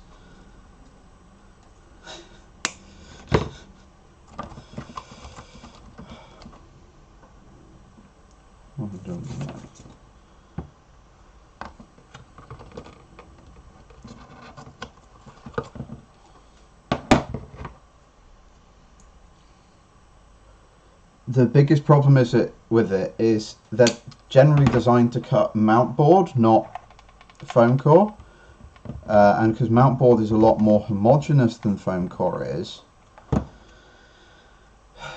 it can cut a lot more mount board than it can foam core without going blunt.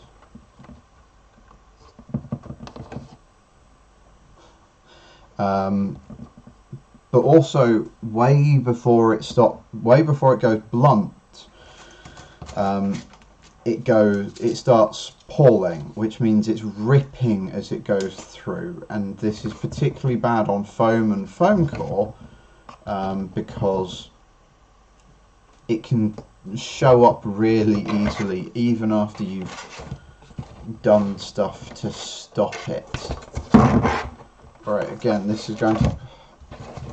Alright, if I put it here, then hopefully you'll be able to see what I'm doing as I'm doing it.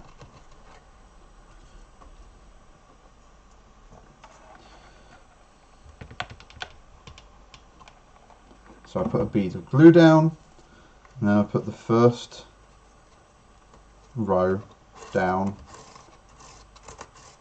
just slightly overlapping the end. And then here I'm actually going to sort of cut it off a little bit proud, but I'm going to cut it off there just because then I can start to overlap it like this. And then bead of glue, stick it down.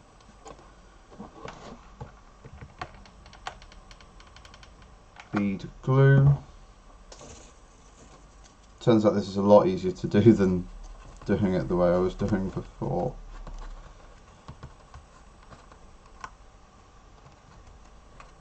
Stick it down.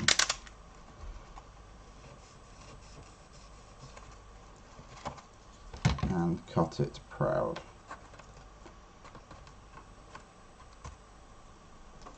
This one is actually a little bit thin. I try to keep my tile cuttings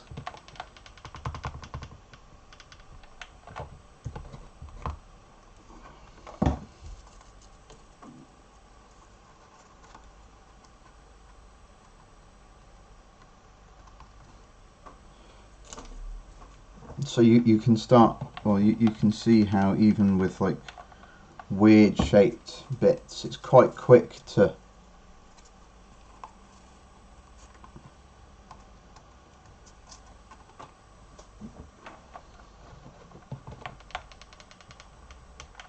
tile the roof with this technique.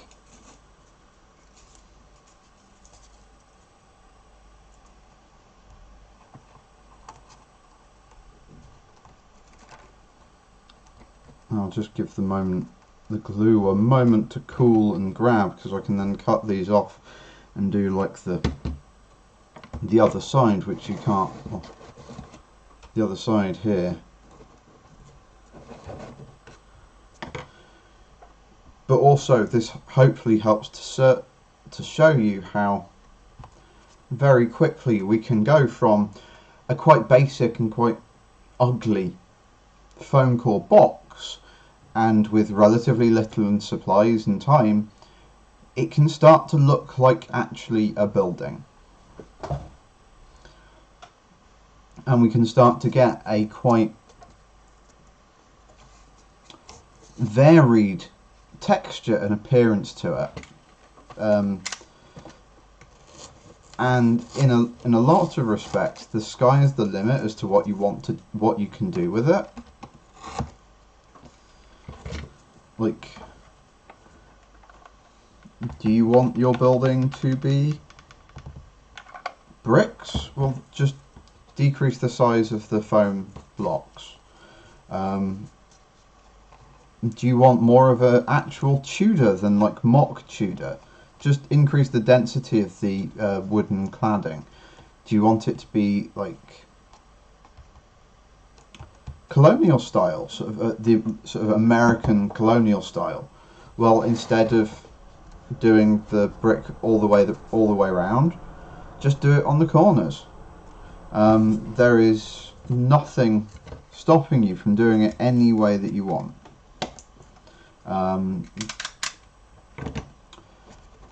For the tiles, cut your own tiles out of, like I said, cereal box card.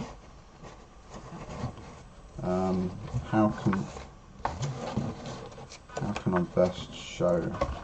Right there.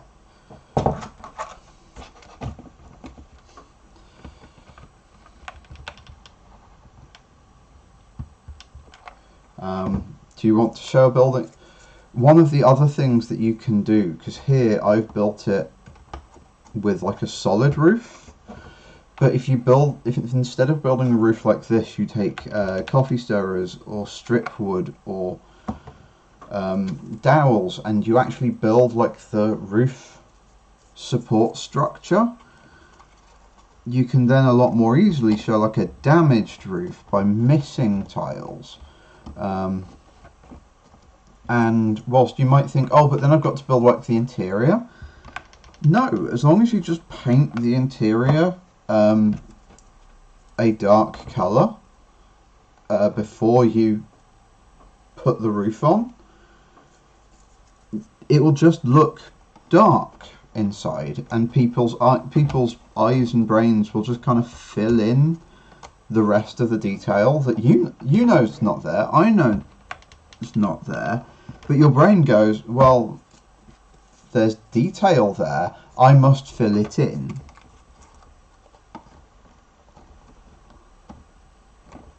So the only difficult bit of this build here is going to be making sure that we get the sort of this bit right. And actually, I'm somewhat kicking myself. I shouldn't have glued this bit on here yet. But there is also a part of my brain that's going, well, if I can't get to it, there's a good chance no one will see it. And there are techniques that we can use to ensure that no one will actually see it. And worst comes to worst, if it actually becomes a problem, I can just very carefully lift the roof off, lift the top of the tower off, panel whatever it is that I can't get access to. 1, 2, 3, 4, 5. 2, 3, 4, 5, 6, 7. I reckon 2 more. 1, 2, 3, 4, 5, 6.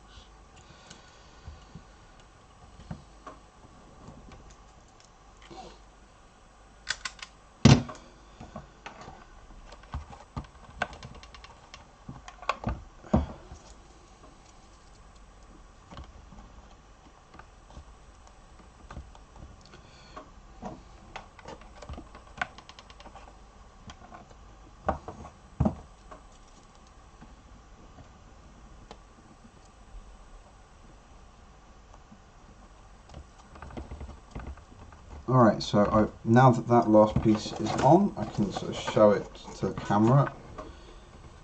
So again, it really helps sort of start to sell that this is a building with a tower sort of emerging from it.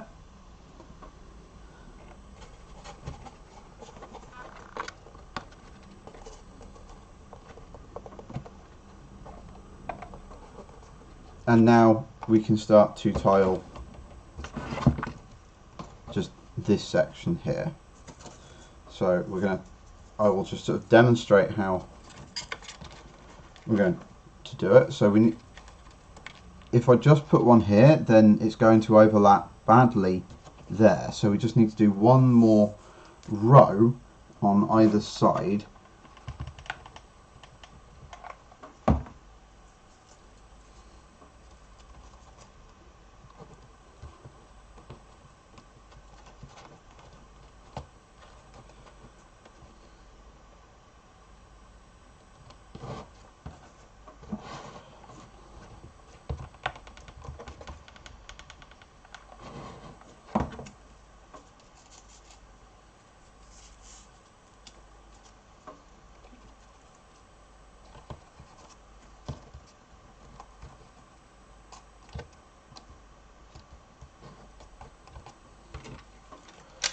So I used to do this with PVA glue as opposed to hot glue, but that gets really messy, which on the one hand might be a plus if you're doing it with young kids, because young kids really like getting messy.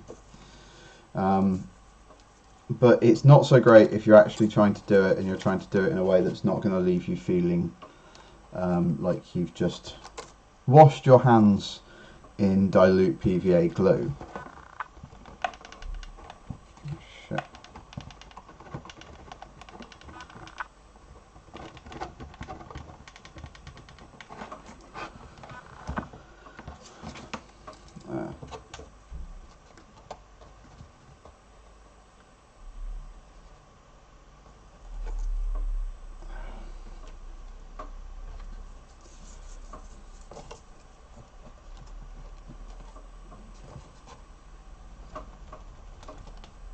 Alright, thus ends me not having burnt myself on the hot glue gun today,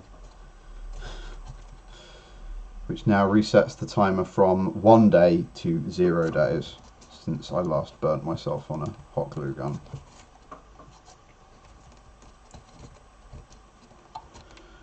But now it just continues much as it has before.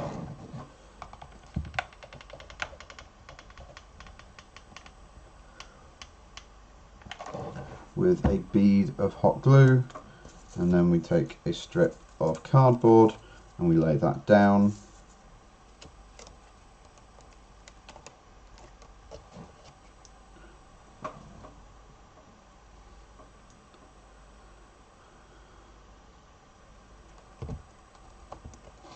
And then we just got one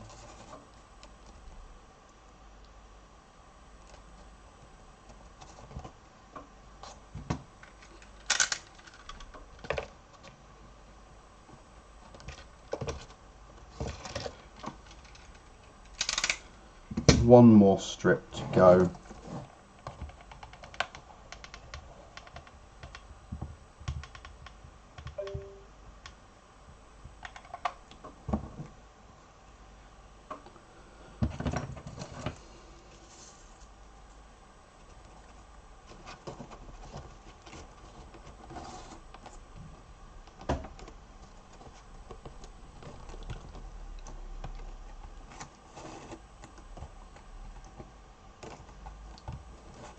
Alright, and so we'll just leave that for just one moment whilst I go and grab the next material which we will need to finish this roof.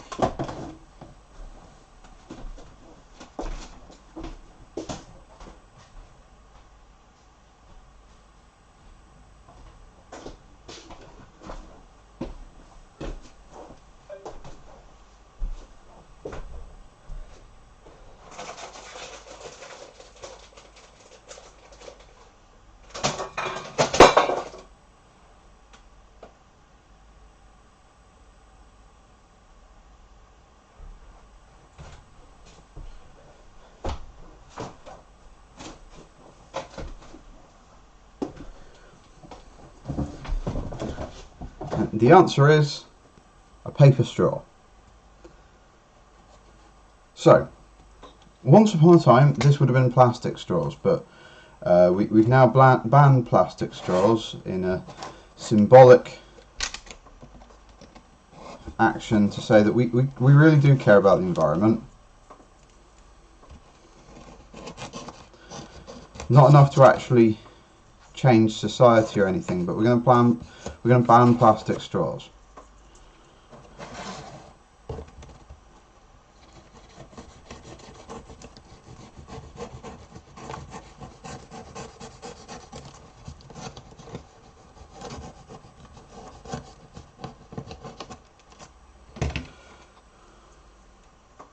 So yeah, you can see that as once you've trimmed the edges, it looks quite respectable. So moving this just briefly to one side, we take our plastic straw. Actually, we're just going to make a brief incision on one end, and now everything is stuck to everything else with tiny strands of hot glue.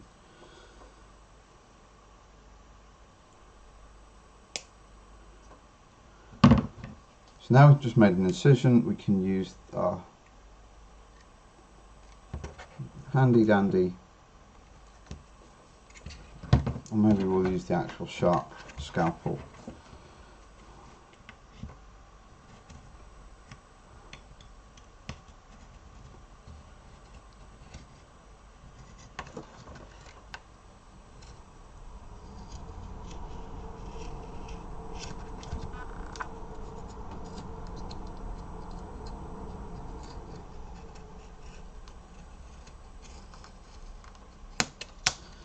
And just what we're trying to do is we're just trying to cut it vaguely in half.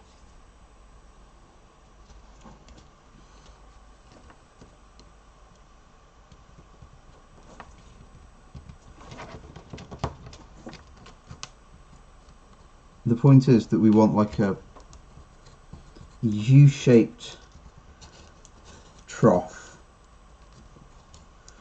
that we can stick over the top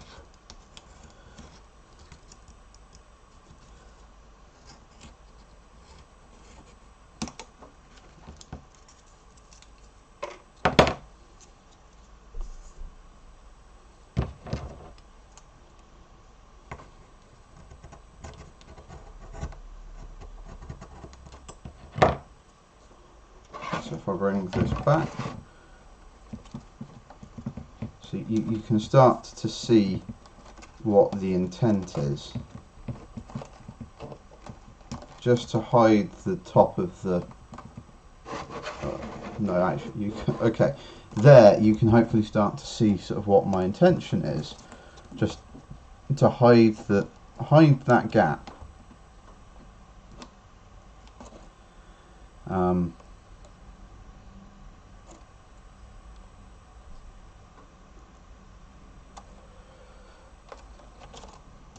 So here, I'm now just going to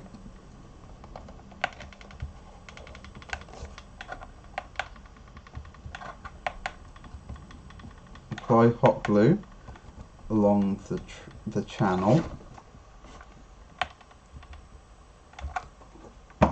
and then we're just going to press the straw into, burn ourselves in the process.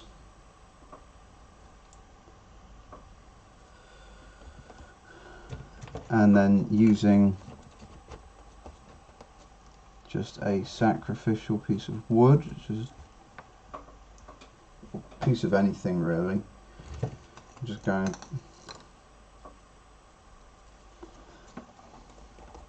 to very carefully remove any hot glue that spurted out whilst we were pressing it down.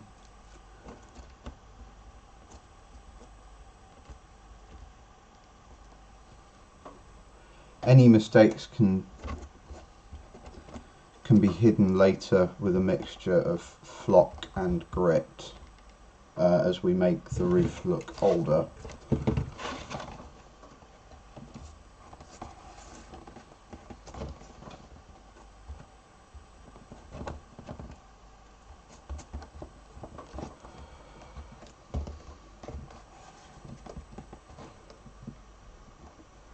But there, the last thing that we need to do is just to trim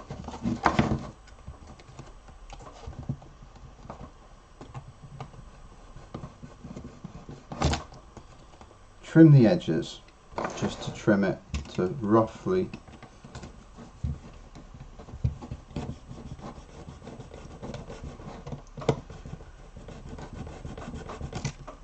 the same size as the roof itself. And from bare foam core to functioning roof.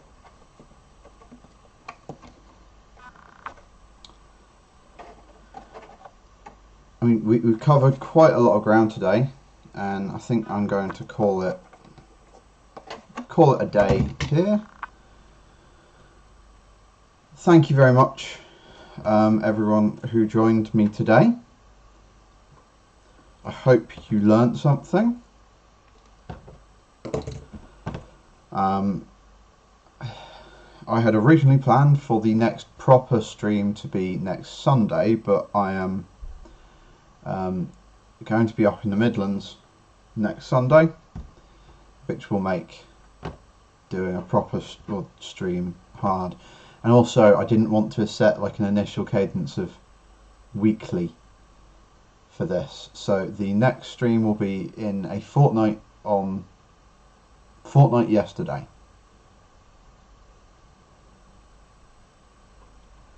Alright, thank you very much everyone for tuning in, and I will see you next time.